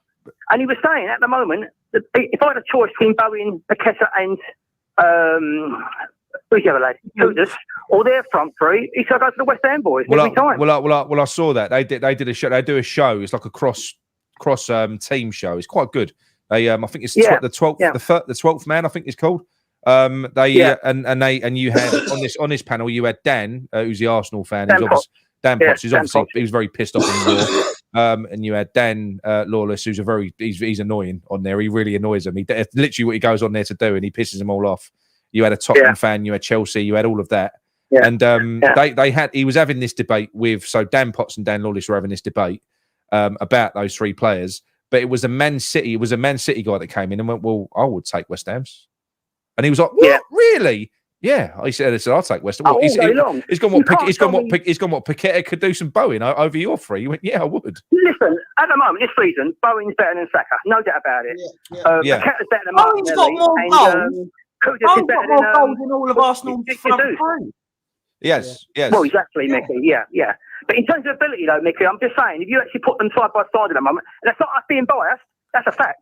That is a fact. You ask any of the top 6 clubs, they'd all pick our boys. It ain't just Arsenal, mate. I said it the other week when I was on. That front 3 are one of the best. That front 3 are one of the best front 3 in the league. I'm telling you. I'll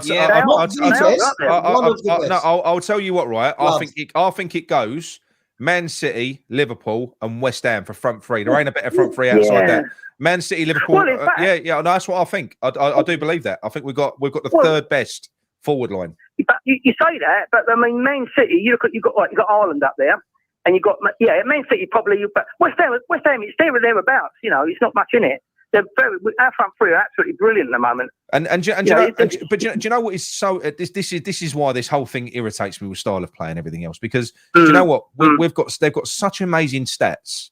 And it is a feeding off scraps thing. I mean, we average, 3 or 4 chances in the game. That's kind of what we get. And they score. They're so clinical. They score so many goals. And what Dan Lawless's argument was, John, on that show, he went, hang on a minute. He said all the chances that Arsenal had against West Ham. He said, imagine if you'd have had West Ham's front 3. He said 30 chances. You think we wouldn't have scored? Yeah. This is the thing. Imagine, but what I mean is, but Gary, what I mean is, imagine if we played a style which created fuckloads of chances for these players. Oh, of course, loads of chances. Yeah. Do you know what I mean? Well, like you're saying, to be fair to you, you on about the Tottenham manager. Yeah. I mean, when I was seeing Tottenham today, I don't like Tottenham, but you must admit, you do wonder if you put him in. If he was our manager. And you put probably, drop Paqueta into the midfield role and brought another striker in alongside Bowen and Kudus. What damage they could do? It'd be unbelievable, wouldn't it? Absolutely, we're attacking style of play. The thing is, we do get hooked up on the striker situation, but with that front 3 and with the fluidity and the movement of them, you could look at it and say, do we need a striker? No, I don't think we do. I think with the way that we play, look, bearing in mind that Moyes can't use a striker. No, but bearing in mind that Moyes he can't use a striker anyway. Antonio's not a striker even when he plays in that team. But if you look at City when they won the league that year without a striker, you don't have to have one. And I think with the front 3 that we've got, I think we're all right. I don't think we have to worry about it. I'll give you a scenario, right? Give you a scenario. This is your last scenario, Gary. Yeah, go on. You got Bowen, Kudus, and you got Paqueta, right? And then you're going for it. And then you put all 3 of them on there, and you bring Antonio on with 20 minutes to go, and he's on fire, Antonio. You imagine putting that physical side with them 3. My God, it would absolutely wreck teams. Yeah, no. I personally think now, I think our best option, if everyone was fit, if you could have fit Antonio, I would stick Antonio in the middle. I would put Kudus left, and you can switch them. So you can have Bowen and Kudus. They're quite fluid. So it hasn't got to be a fixed left-sided position. He can switch with Bowen throughout the game, or with Paqueta. Paqueta can go out left. But you imagine if you got Paqueta in the 10, or Kudus in the 10, Paqueta on the left, Bowen right, and Antonio down the middle. That would be fucking terrifying. Yeah. It would be. It would be because you've got Antonio's got something different to the other players. You know, you've got that physical aspect. You know, running behind people, like, you know, you imagine a battering ram. Especially, I mean, if Antonio's on fire, you know, like the start of the season, then you know that'd be good. Anyway, Gary. I just wanted to go. Anyway, Gary, we're gonna let you go, mate. Before you bust out one more thing. See you later. Take care. Lovely. Cheers, mate. See you later Everyone, on. Thanks, mate. Cheers, mate. Hello. Right. So the line's open. If you got me number, give me a call. We'll go through some comments. Happy Hammerette's getting right on my nerves, if I'm honest. She's still talking about your legs. Well, she's being too sensible. A decent striker is a fair amount of money. We've wasted so much on that position. Business sense is to wait until the new head coach is in and let 100%. I love your thinking, Happy Hammerette. You love what? I love your thinking. Right, here we go. Leave her alone, Nick. If she's married, Nick, leave her alone. Hang on. There was a comment in here saying about if Ghana lose to Egypt the next game, then that's it for Kudus. Well, yeah, they can't qualify. They can't get out of the group. Oh, really? And I don't think it's 3 games in the group stage. If you lose 2, Woo! I like. Right. We've got a caller. Hello there. It's Nick from Clarendon Boozer. Who are we talking to? Oh, it's Tony. All right, Nick. Hello, Tony the Tanker. That's it. Yeah. What's a tanker? Evening, lad. How are you, mate? Tony. Yeah, I'm all right. Are you missing the football, Tony, or have you had a really nice, relaxing weekend? I don't like watching the football, Nick, anymore. No. And what I wanted to talk to you about was this contract situation with I just want to put a couple of things to you. Go on, then. Do you think for Sullivan to save face, he's going to offer him a contract that's like, because Moyes likes to be in control of everything, that he has to answer to Steidten, and he's on a contract that they can get rid of him if he don't. What's John doing? What's he doing? I don't know what he's doing. Sorry, Hammerette. It was I was communicating with somebody in the chat without trying to interrupt you. Sorry, mate. Yeah, no, he's on a contract that he can be removed if he doesn't hit targets. So if he doesn't do that and they get rid of him, Sully sort of like saves face by saying, well, we give him a contract. That's what I'm hoping anyway, if he does get one. I don't want him to, but, you know, do you think that could be... I don't know. But then he's got to pay him out, isn't he?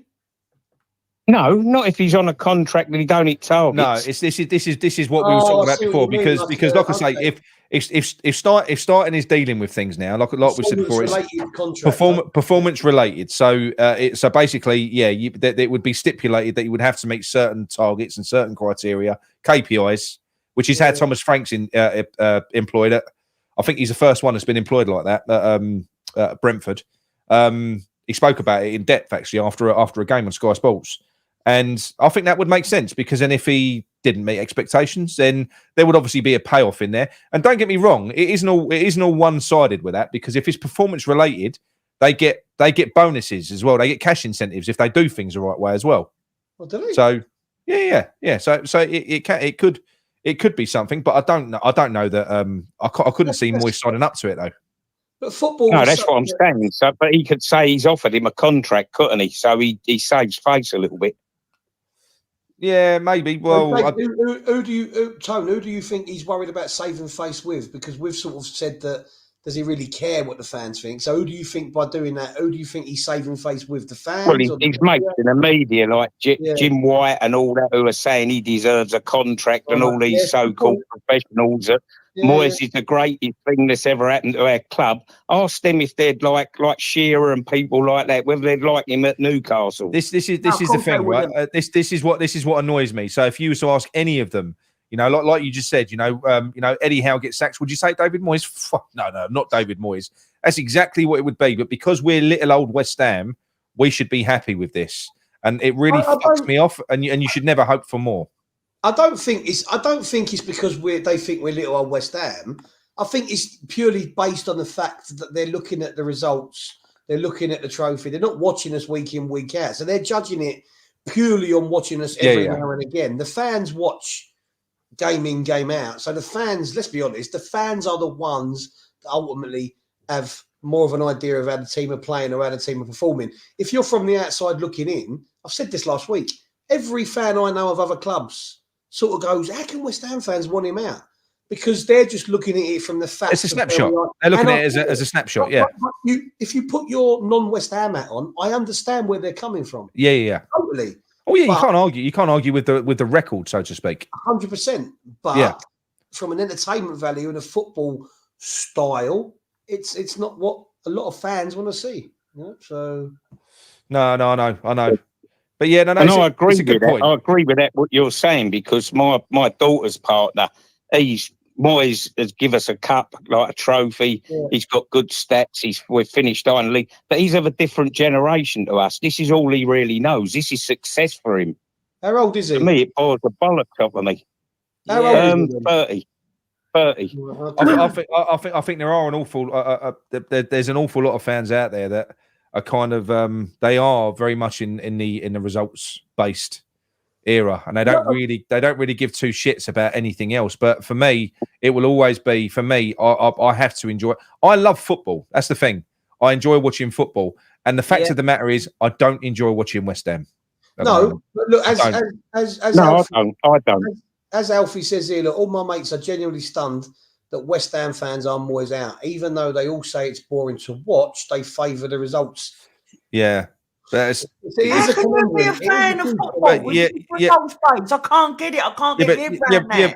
Yeah, but John, it's like you when you take Freddie over there and he's asking, "Can we go yet?" You know, I know. It kills me. It destroys me. Of course, it does. I sometimes I've never left a game early in my life, so I go, no, we're not going nowhere. I'll never leave early. You know, I don't. No. But yeah, of course, it kills me to watch it. But I'm trying to play devil's advocate. I get why people say it. I don't agree. Yeah. I don't agree. But people. What annoys me though, John, is when people throw up the, well, what do you want? Do you want success or do you want entertainment? As if you can't have both. And that absolutely fucking blows my mind that they think that the two you can't have both.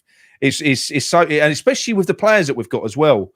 With the players that we've got in the team, how can you not look at that and think we could do really well if we played in the front foot? We really could, you know. Yeah. The other thing I wanted to ask, Nick, we got a couple of players from the Dutch league in the summer, and I think we've been linked with a player from Feyenoord.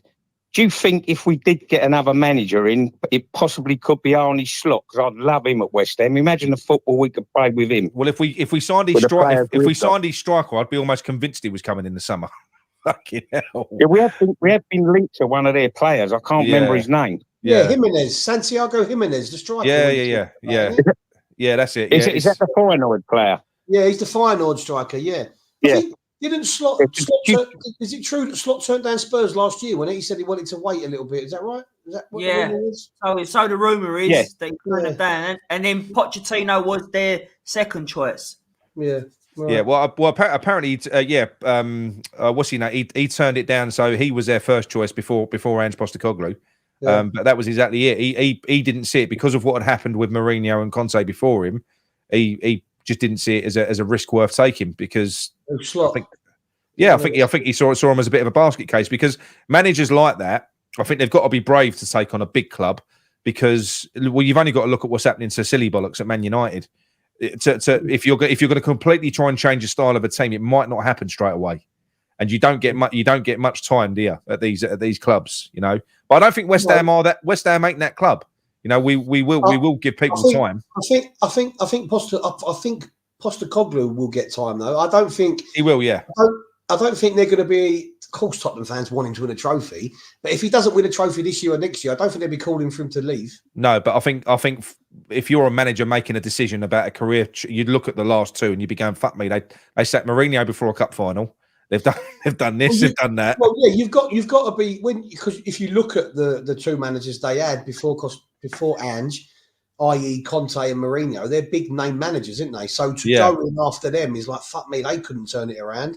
Yeah, you've got look. I can't stand the guy in terms of he's a Spurs manager. That's why I can't stand him. I actually like him, if I'm honest, but I don't want him to do well, but I think he will do well. And he was very brave to take that job because he was stepping into a club that was a little bit in, treading water, who had two huge managers who both failed. So, yeah, in the eyes of the world, failed anyway. Yeah, no, absolutely. It was. He obviously believes in himself. That's the thing. If you I suppose, if you believe in yourself, if you believe in yourself to that extent, and they did have good quality players when he came in. Obviously, he knew he was going to have to deal with the Harry Kane thing as well.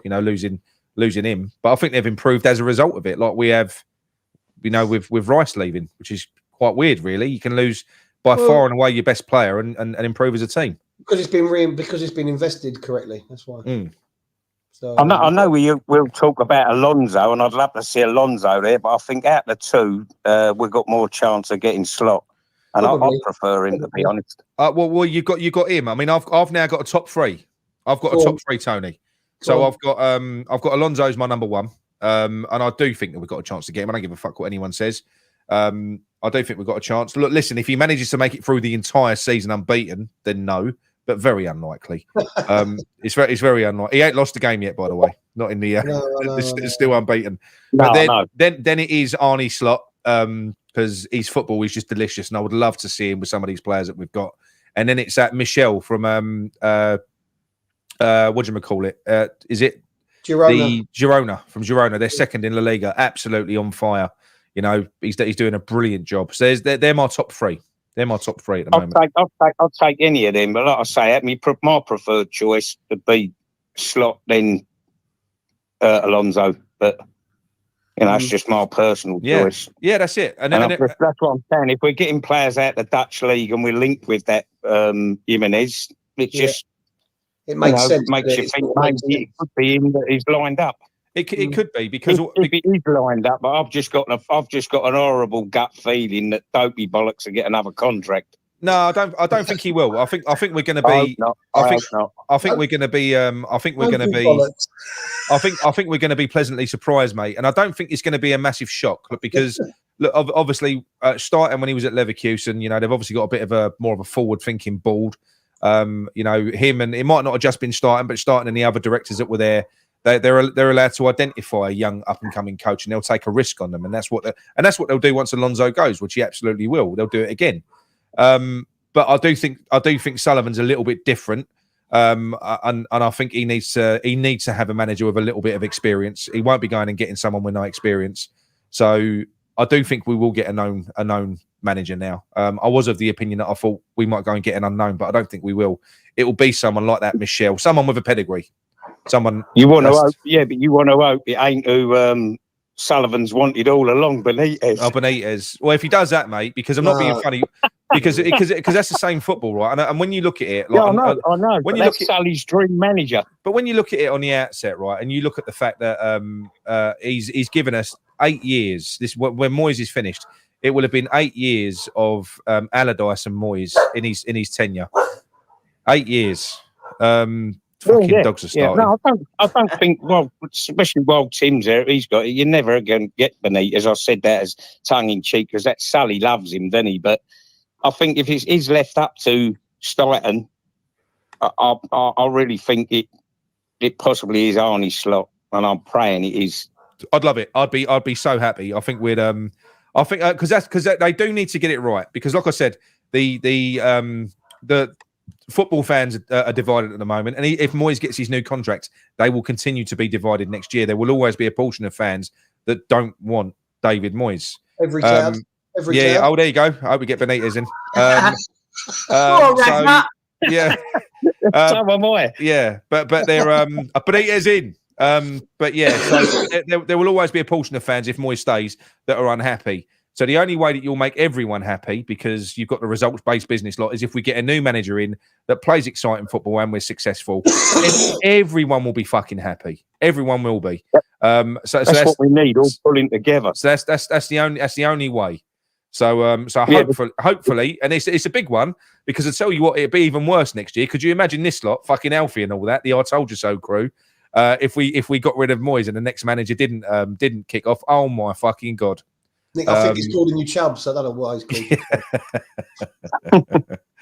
you. No, we need this division to stop. We all need to be pulling in the same direction again. Yeah. And get the love for football back. Anyway, lads, that's all I wanted to say. Great show. Keep up the good work, and I'll catch up with you soon. Tony. Yes. Go on. Yeah, see you later. Tony, before you go. Tony. Yeah, yes. Am I still your favourite, Yes. mate? Am I still your favourite? Fuck's sake, we're going there I'll tell again. you what, John. I'll tell you what, mate. The black cab driver, they piss me right off when I'm driving through London trying to deliver something in front of you. I'll keep hoping to see you. I'm going to ram you right up the arse if I see you. He likes that. Not He likes you, that. your Yeah. cab. Yeah. Yeah. I like how I told him, not you, your cab. I love you, John. I love you all. You're all great fellas, all great. I reckon you ought to get a Claret and Booze social together somewhere, Nick. No, we are planning it. We're planning it. So it's probably yeah. It could be March. Might be a bit of a push for us, but we're looking at potentially March. So mate, no one get black cabs there. No, I'll go Uber. No, yeah. My cab's green, Tone, yeah? He's got one of them fucking Prius. He's got a Prius cab. I'll keep my eye out for that, Nick, when I'm doing the old bus garages up in London. I'll look out for him, I will. Yeah, you won't miss it. Lovely. All right, cheers, Tone. All right, that's a great show. Thanks a lot. Cheers. Thanks, mate. Bye. Bye, mate. Bye. He ain't invited. He ain't coming to the social. I'm not having it. But yeah, look, that's it. Any questions in the chat while we're waiting for any more calls? Oh no, I've got one. I've got a phone. What's his name back? Hang on. What's his name? Steve Tiley. You know, what's his name? What's his name? Steve Tiley, he just told me. Here we go. Oh, John. Hello. You sound like John. You got a deeper voice than John at the moment. No, thanks. Evening, Nick. Evening, Jono. And evening to the Artful Dodger. Good, Steve. Where's your Norman Wisdom cat tonight, Mickey boy? That got charred as well. That got pickpocketed off me nuts, didn't it? By the way, John, you said Happy Hammerette was married. You got her confused with Miss Hammerette. That's the one that's married. Oh, yeah, of course. That's why Happy's still happy, because she's not married. Anyway. Yeah, probably. Love you, babe. Love you, babe. What would you like to discuss this fine evening, Steve? Well, I don't think there's going to be any signings to come in, put it that way. I don't think so. Nothing. Maybe loans. We might get a few loans if we can swing it. Yeah, but loans are just players that other people don't want, isn't it? You know? Yeah, you're right. Yeah, you are right to a degree. Do you know the one thing, boys? I hate the transfer window because so many fans go into a fucking frenzy and believe Sky Sports 2 Bob channel. Everything they read, it's all bollocks. Just wait till they sign on the dotted line, isn't it? We're getting that's the thing. I mean, I've got to be honest. We went right into transfers, you know, when we first started in this show, and it was exciting, you know, in that window when Skamaka came in and all of that. It was good, but the last few windows have been worse than ever. I mean, I think is it Russ on the West Ham Network? He tracked the amount of players we were linked with on the last window, and it was like 150 odd. You know, you're not. Yeah. What's the fucking point? What is the point in that? Yeah. You know, at the end of the day, you're doing shows on players that are going to be playing for someone else's club. That's true. That's true. Hey, John, how comes you ain't munching fucking nuts tonight, you greedy bastard?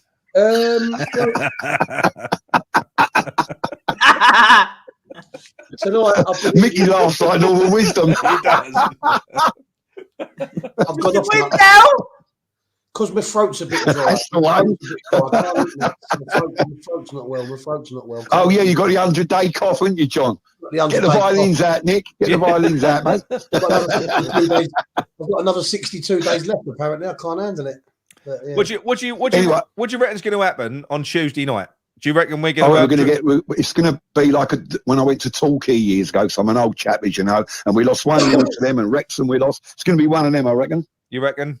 But we're not flaky on West Ham no more. BBC can't wait. But BBC can't wait for us to lose. But we're not flaky West Ham anymore, Steve. We don't do that. Who's going to get the goals, though, Nick? Who's going to score the goals? Mabama and Ings. Oh, we've got a question. We've got a question for Steve from someone in the chat. It's quite a good question, actually. I don't mind this one. Yeah. Let's see. I wonder. I think I might know who it is. Go on. Steve Tiley, question, good sir. Would you take Mr. Gary O'Neill if Moyes goes? Mr. I knew it'd be him. I knew it'd be fucking healthy. Look. No, I wouldn't. No. Why? No. Why? No, don't rate him. Don't rate him. I personally wouldn't either. I think he's done okay with what he's had. He's done okay. Well at Bournemouth and Bournemouth got rid of him unfairly. And they got rid of him because of his style of play and went out and got a progressive manager. Oh, Nick, for fuck's sake, progressive my arse. Just listen. That is what they did. That's what they did. Progressive my arse. His job was to save them. He did it. He's gone to Wolves. Wolves who sold about fucking a dozen players in the summer. I know he's done well. Well. Oh, there are other managers I'd have above him, but if we got him, I'd give him a shout. He's ex-West Ham, you know what I mean? So look, don't get me wrong. I would not be upset if Moyes went and O'Neill came in. You know, I'd just be happy that Moyes was gone. I'd be happy. That'd be fine. Yeah. Well, let's hope Ghana lose to Egypt so we can get the little chat back. When is this Egypt game? Got to be about 3 or 4 days, isn't it? After a game, there's always 4-day cap in it. Yeah. Yeah. What was the final score in that game? Reckons he knows you in real life. No, he don't. He don't. I recognise. Wait, Mickey, why? I've got a screen. Mickey, I've got a screen on with the sound down. Why are you looking so serious? Look at Mickey's face. Look. When?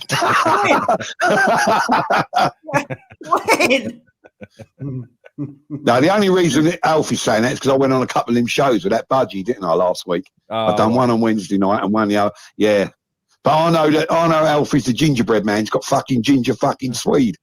Yeah. Don't say that. He don't like no one knowing his identity.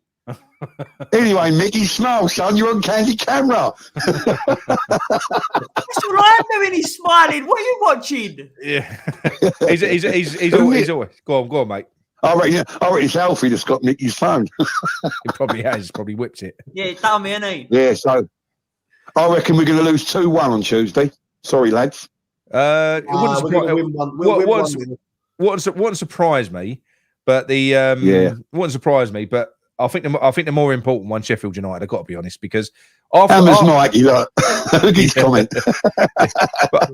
Sorry, John. After Liverpool, after the Liverpool game in the Cup, I've got to be honest. That's the reason I didn't even bother watching the first leg. You know, I did watch bits and pieces of it, but not the first leg, the first game against Bristol, because you just know what's going to happen in the second part of the season. The minute we play another team, or you're in the middle of a congested fixture pile up, he will sacrifice. Do you reckon Cornet's going to play on Tuesday? No. Play Tuesday. No. Well, I think he's going to have to, because I don't know whether it's all about, because we know Ben Rama's been in France trying to get himself fucking signed up for Lyon. But I don't know if that's been successful, because he started posting pictures of himself playing for Brentford, didn't he? What is have we heard any more about Bowen's injury? I haven't heard any more. No, the last I heard was the club have played that one down. They said it could be 2 games, 3 games. But yeah, Mavropanos is back though, isn't he? I see him in training the other day on the clip on the YouTube. He was on a skiing trip, wasn't he? So there was broke his ribs. We can't have broke him. He's back in training already. Can't have broke him if he's back in that's training. what someone said. That's what I read of. Someone said it. I don't know. But anyway. Yeah, it's all rumours, wasn't it? Yeah, he can't. I mean, I know they gave Antonio a new contract, but you think about it, Fabianski, Ogbonna, Fornals, like you read them all off. You need about 8 replacements in the fucking summer.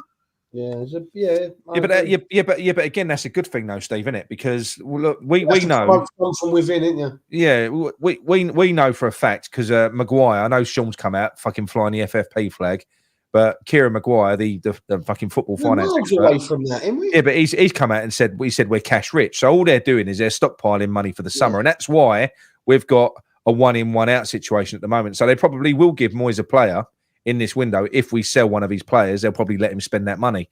But I do think that there is money being stockpiled for a big splurge in the summer. I think we will go big in the summer. John, if you want to chat up Happy Amorette, you got to buy her ice cream. She loves ice cream. That's all I'm saying. Right? I'm a married man, Stephen. I'll have you know. Thank you very much. I know. I'm only fucking. What flavour? I was thinking of young Mickey over there. I think I don't know. You asking that, Mick. I'm not asking her that one.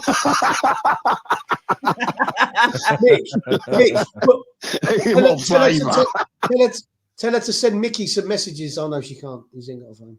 Yeah. That's a low blow, mate. Have you not got like an old Nokia 3310 in the drawer or something like that, Mickey, that you could get? You've got one in flip phones. Where's your brother? Where's your brother tonight? I've just realised. Where's Gary? Yeah, where's your brother tonight? Gary. No, you know where he is. No, where is he? I don't know where. He went down to through work. He had to go and watch Manchester United and Spurs in the. Oh no! No. Yeah. Yeah. Must have gone with Chris or something, because earlier in the chat he said that they were just on their way back. Yeah. So that's where he's been today. He's on his way back from Manchester. You've got Nick who lives near Spurs and Gary who goes to watch Spurs. This is odd. Is this a West Ham? I'll tell you what, though, chaps. Did you see that? Did you see that rumour? I don't believe transfer rumours. Did you see that rumour about Ramsdale yesterday? Did you read that? Why do we want him? You know, he ain't a Moyes type fucking. He's a one of them that plays with his feet, isn't he? We don't need someone like that. Well, not according to Arteta. That's why you don't play him. We definitely need another keeper as well, don't we? Son? Is that talking about going up to something else? Is that not the biggest fucking weird thing you've ever seen? Replacing Arteta for replacing Ramsdale for Raya. Yeah. Isn't that the weirdest thing you've ever seen? Because he ain't better. He's not better.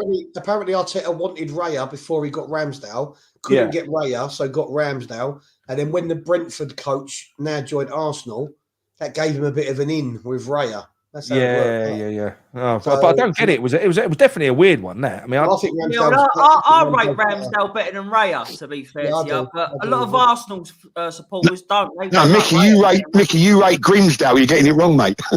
Mr. Grimsdale. Yeah, but I'm hoping we sign him, to be fair to you. I'll tell you what, though, it's great seeing AFTV in Meltdown, isn't it? Brilliant. Oh yeah, it's always entertaining. And they're still saying, oh, we should have beat West Ham and we should beat this, and we're still going to be like Premier League champions. And today I'll see one on there. They still reckon one of them we're going to get to the Champions League final. What are they on that? I'll be honest, mate. I think because I don't think they've been playing good football this year. They haven't. They've not been playing good football. Not like they were last year. And I reckon they're going to struggle to get top four now. Yeah, I think they'll struggle to get top four now. And can you imagine the meltdown? That'd be Arteta gone, wouldn't it? The amount of money he spent, fuck me. The Havertz one just baffles me. So funny. Do you know what? If we can get 6 out of 6 against Sheffield United and Bournemouth, right, chaps, I reckon we will end up. What's that? Definitely 6th or 7th. If we can get 6 points in the next 2 league games, I reckon we'll definitely be 6th or 7th come May.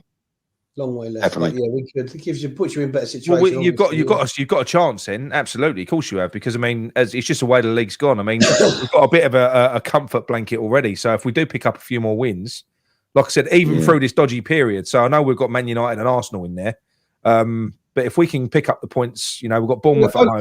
Both winnable games, though. I really believe that. No, I mean without those players, it's going to be more difficult. That's what I mean. Without those players, and with our first team, we've proved it already, haven't we?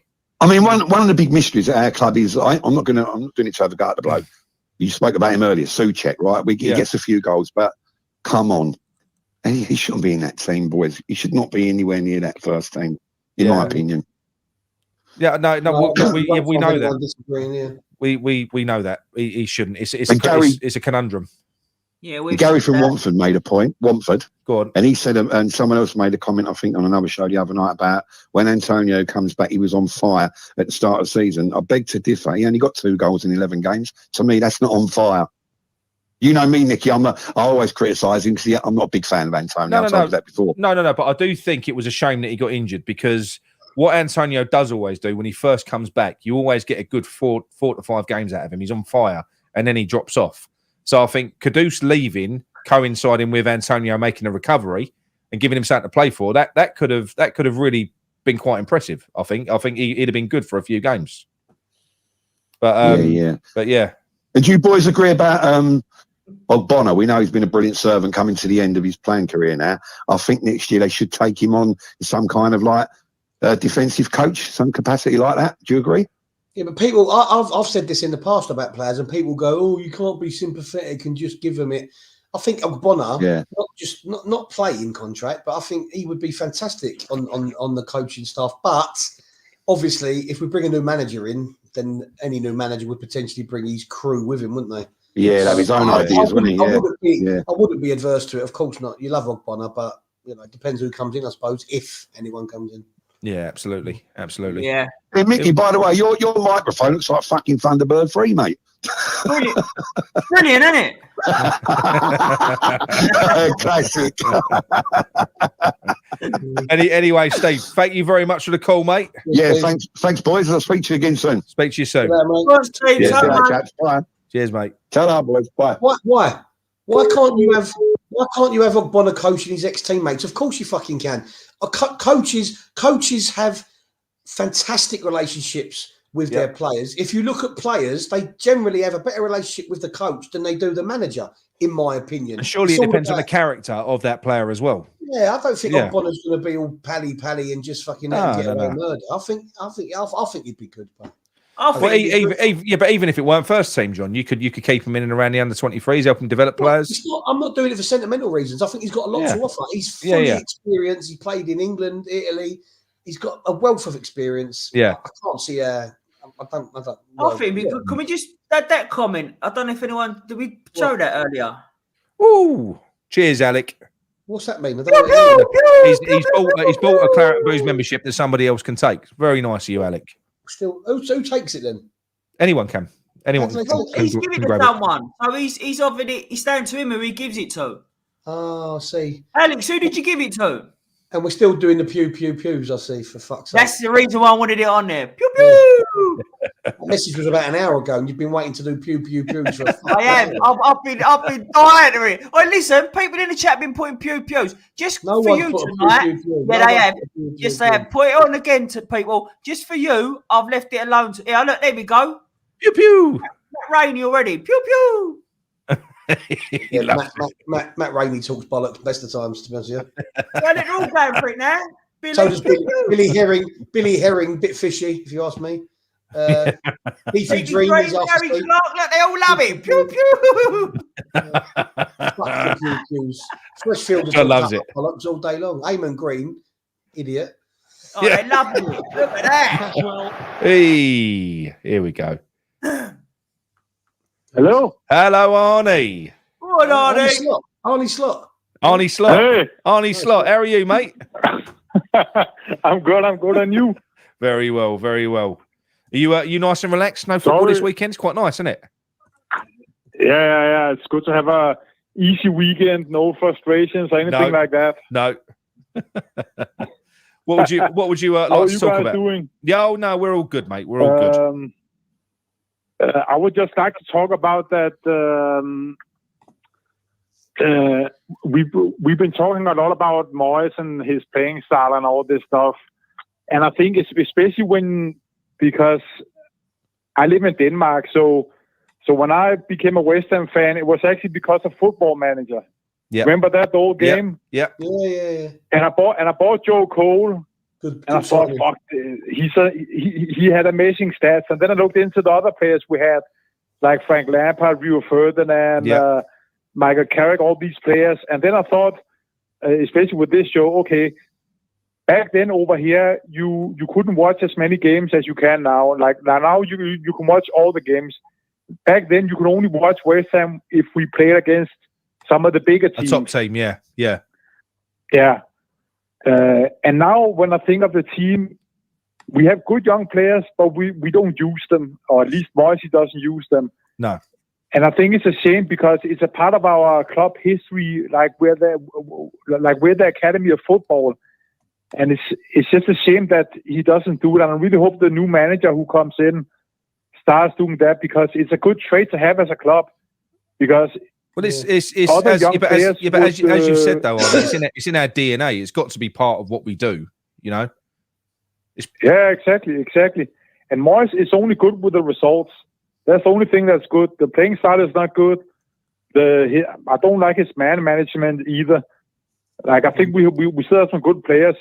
I mean, if you look at Richarlison at Spurs, he's playing amazing now under a new manager. So Cornet, Ben Rama, Fornells, all these players can easily do the same if we get a right manager who knows how to utilize their skill set. Absolutely, mate. I think we're almost custom made. And I'll agree with John, because obviously, look, James Ward-Prowse wasn't my choice of player, but I think James Ward-Prowse has got the technical ability to go and fit into a progressive team as well. I think he could. I actually think he could. I think he is a good player.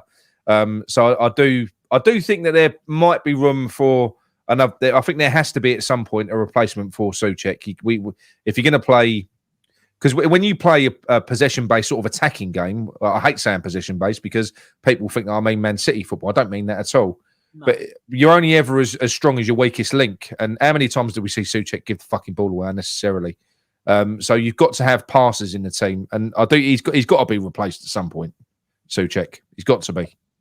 You know, I mean that would it'd be interesting if the next manager came in and managed to get something different out of Souček. Do you reckon that's possible, John? I don't think it's beyond the realms of possibility. Everyone's coachable, isn't they? Surely. But if you just allow somebody to sort of not progress as a player and you treat that player the same way, he has sort of pigeonholed Souček, hasn't he? Yeah. No, he has. Yeah, Moyes has. Yeah, he's pigeonholed Souček, and in a way, I mean, people will go, he scored the goals, blah blah blah blah blah. But in a way, he could have possibly hindered Souček at West Ham because I think he could have been a lot better. I don't think he's as bad as we think, but playing for us over the last 18 months or whatever, he's been terrible. So yeah. And I think that I know everyone's going to go, why are you blaming Moyes for everything? Do you? Souček is limited, but Moyes isn't helping his limitations. He isn't. You know, it's just, I don't know. I just think he's being hindered by Moyes a lot. No, absolutely. But how close do you reckon we are, Arnie, to being a top team? And I mean, a team that can, because we know about our front three, right? We know about that. But how close do you reckon we are to sort of challenging the top four? Than people think. I think the Premiership is way different now than it was 20 years ago. Because I think us, Villa and Brighton, if we make 2 or 3 signings that turn out great, each one of us can easily be in the top 4. I mean, Villa are third now. We are 8 points behind. And if you think about the strikers, we let go Haller and Scamacca. Oh, no, I know. I mean, if we just had like of course, it's going to take some luck. But if we make 2 or 3 good signings, maybe get a loan player like this Madsen guy who Chelsea loaned out to Dortmund. I think it's a shame we didn't get him. Yes. But I think we're very close. And this also is why I feel like Moyes is holding us back. Yeah. Because when we got the new stadium, for me the new stadium is almost like the most important part of being a club who has the potential to be a top 4 club. Of course, you need the financials and all this stuff. But if you have a big stadium, it just creates a big atmosphere, and players want to play in an atmosphere that's amazing. But people talk about the big finances, right? People go, oh well, if you want to go and challenge the Man Cities and the Liverpools, you've got to be buying £100 million players. No, you don't. I think if you're no. I think if you've got someone of the profile of Tim Steidten and you can give him £100 million a window, that's a lot of fucking money. You can go out and buy. If he can go and add 2 or 3 players to a team. Yeah, but we're not going to be the only ones shopping in the window, are we? Other teams. No, of course. I think you can't allow yourself to get carried away because you said it. We said it earlier on in the show. It's a strange season, the Premier League this year. I mean, you know, you got Man United. You got Man United underperforming. Newcastle, Chelsea underperforming. Chelsea have got so much money; it's unbelievable. Potentially, Newcastle can spend. This is an opportunity to cement in the top 6. I don't think we'll get top 4, but I think we could get 5th or 6th. This is a massive opportunity this season, but we're still a long way. You know, next season things might revert to type a little bit more. That's what I'm getting. Yeah, I'm failing will possibly push on. You know, I'm going to throw this up on the screen. I don't know whether you can see it, Arnie.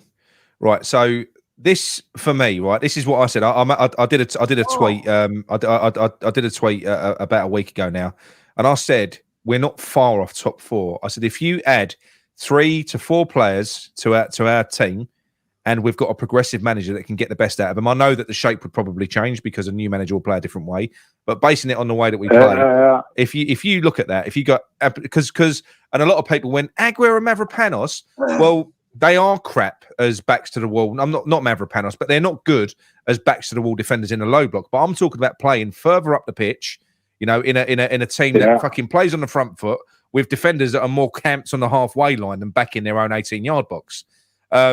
If you play that way with that team, with Areola, quick distribution, Emerson on the left, someone of the profile of Carl Walker-Peters or better at right back, with Mavropanos, Aguirre, Alvarez, with Yusuf Fofana next to him, or someone of that profile, with that front three, you know, Jared Bowen, Kudus, Lucas Paqueta, and Santi Jimenez.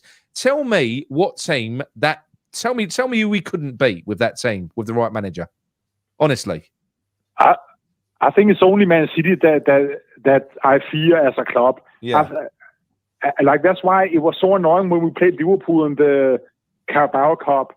He just basically just threw the game. I'm like, why? Liverpool were playing Man U 5 days after. They played a B team. That was the perfect opportunity for us. They are our strongest team. See if we can win, and then play Fulham in the semi-final. It was just like a small, inferior mentality to have in a game like that. But I like the squad you put out. And if people look at that squad, we could probably get the last three players for Fofana, Jimenez, and Walker-Peters for maybe 100 million. I mean, if you look at some of the best signings this year, I mean, not to talk about Spurs too much, but if you look at Udogi and that Van der Ven, they look really good, and they are not expensive players. Well, I mean, some of the players. I'll tell you who I really like is that the Tottenham player, a doggy. Yeah, good player. Very good. Yeah, the left back. £16 million.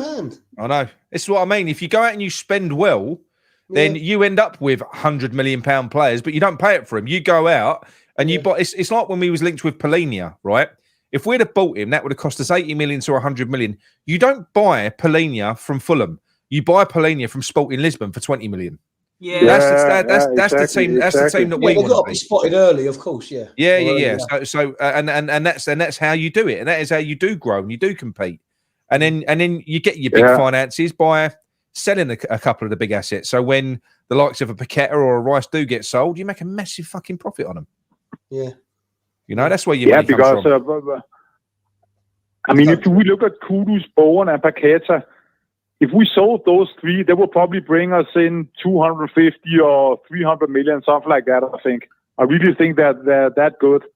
Of course, now Kudus, we've only seen him for... Sorry, what?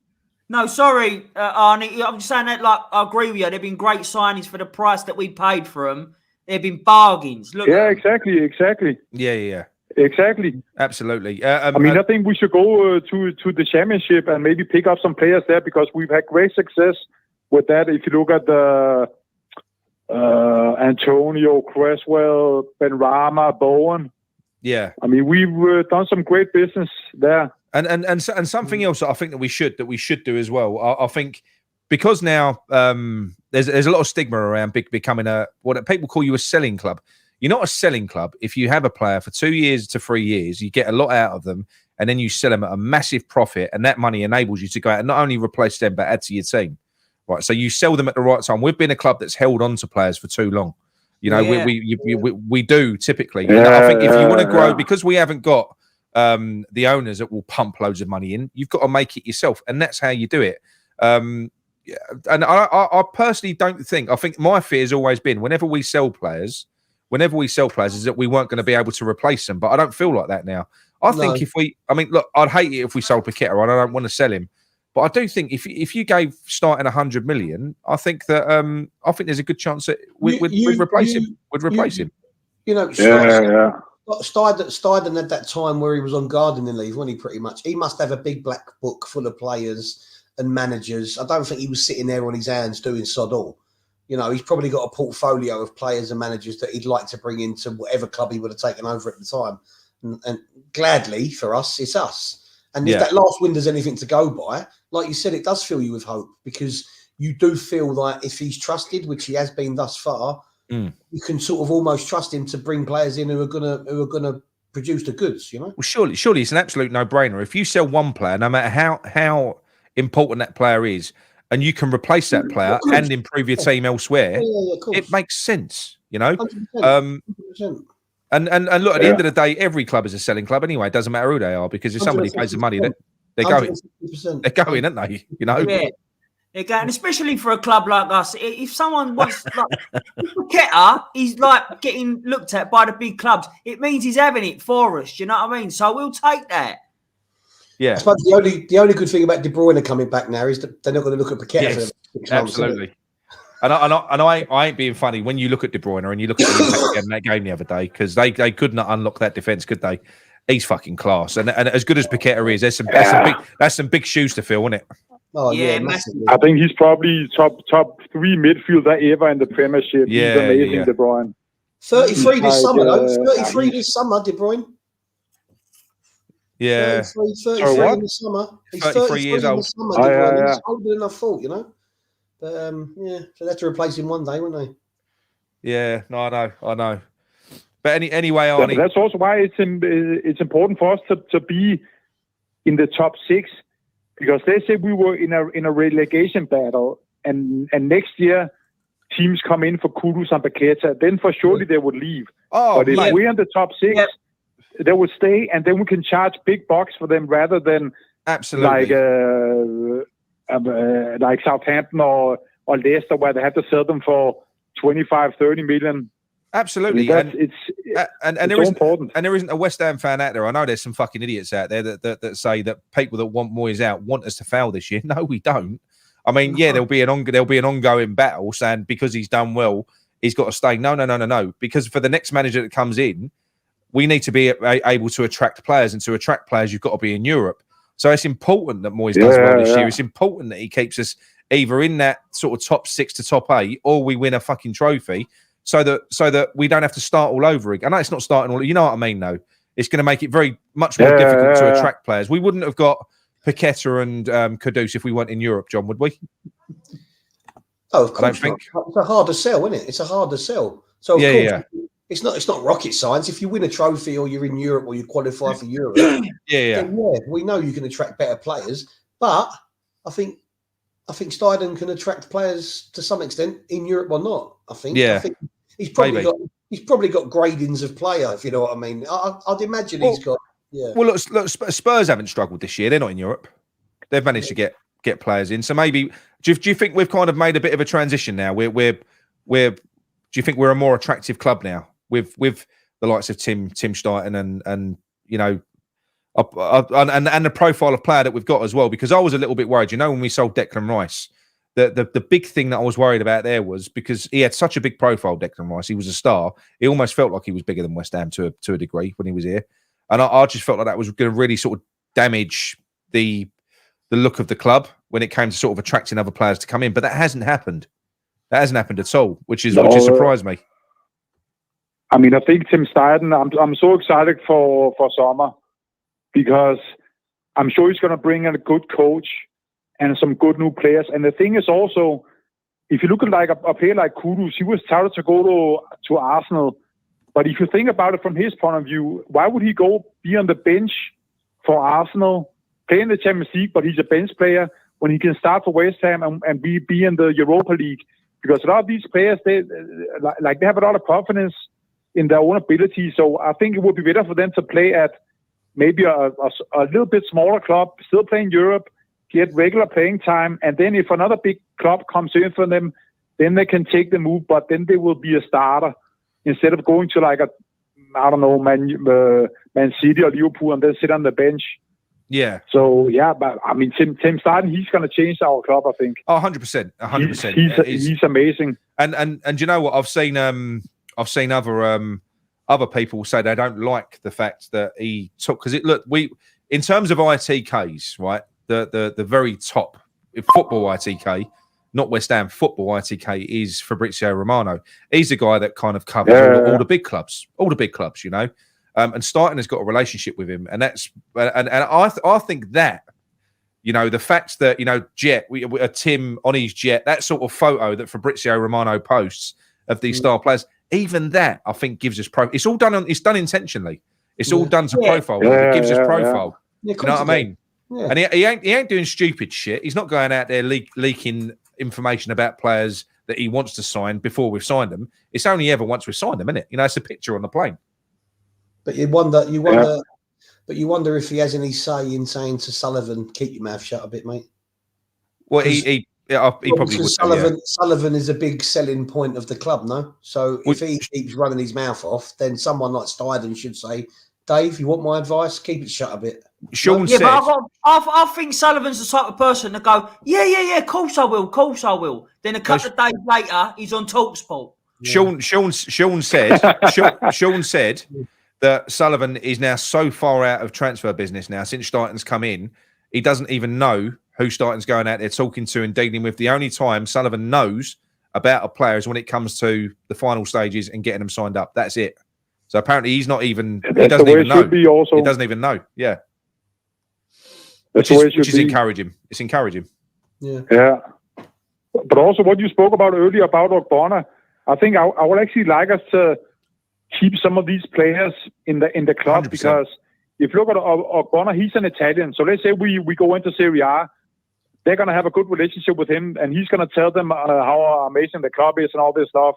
And let's say it's a player like Lanzini or whatever.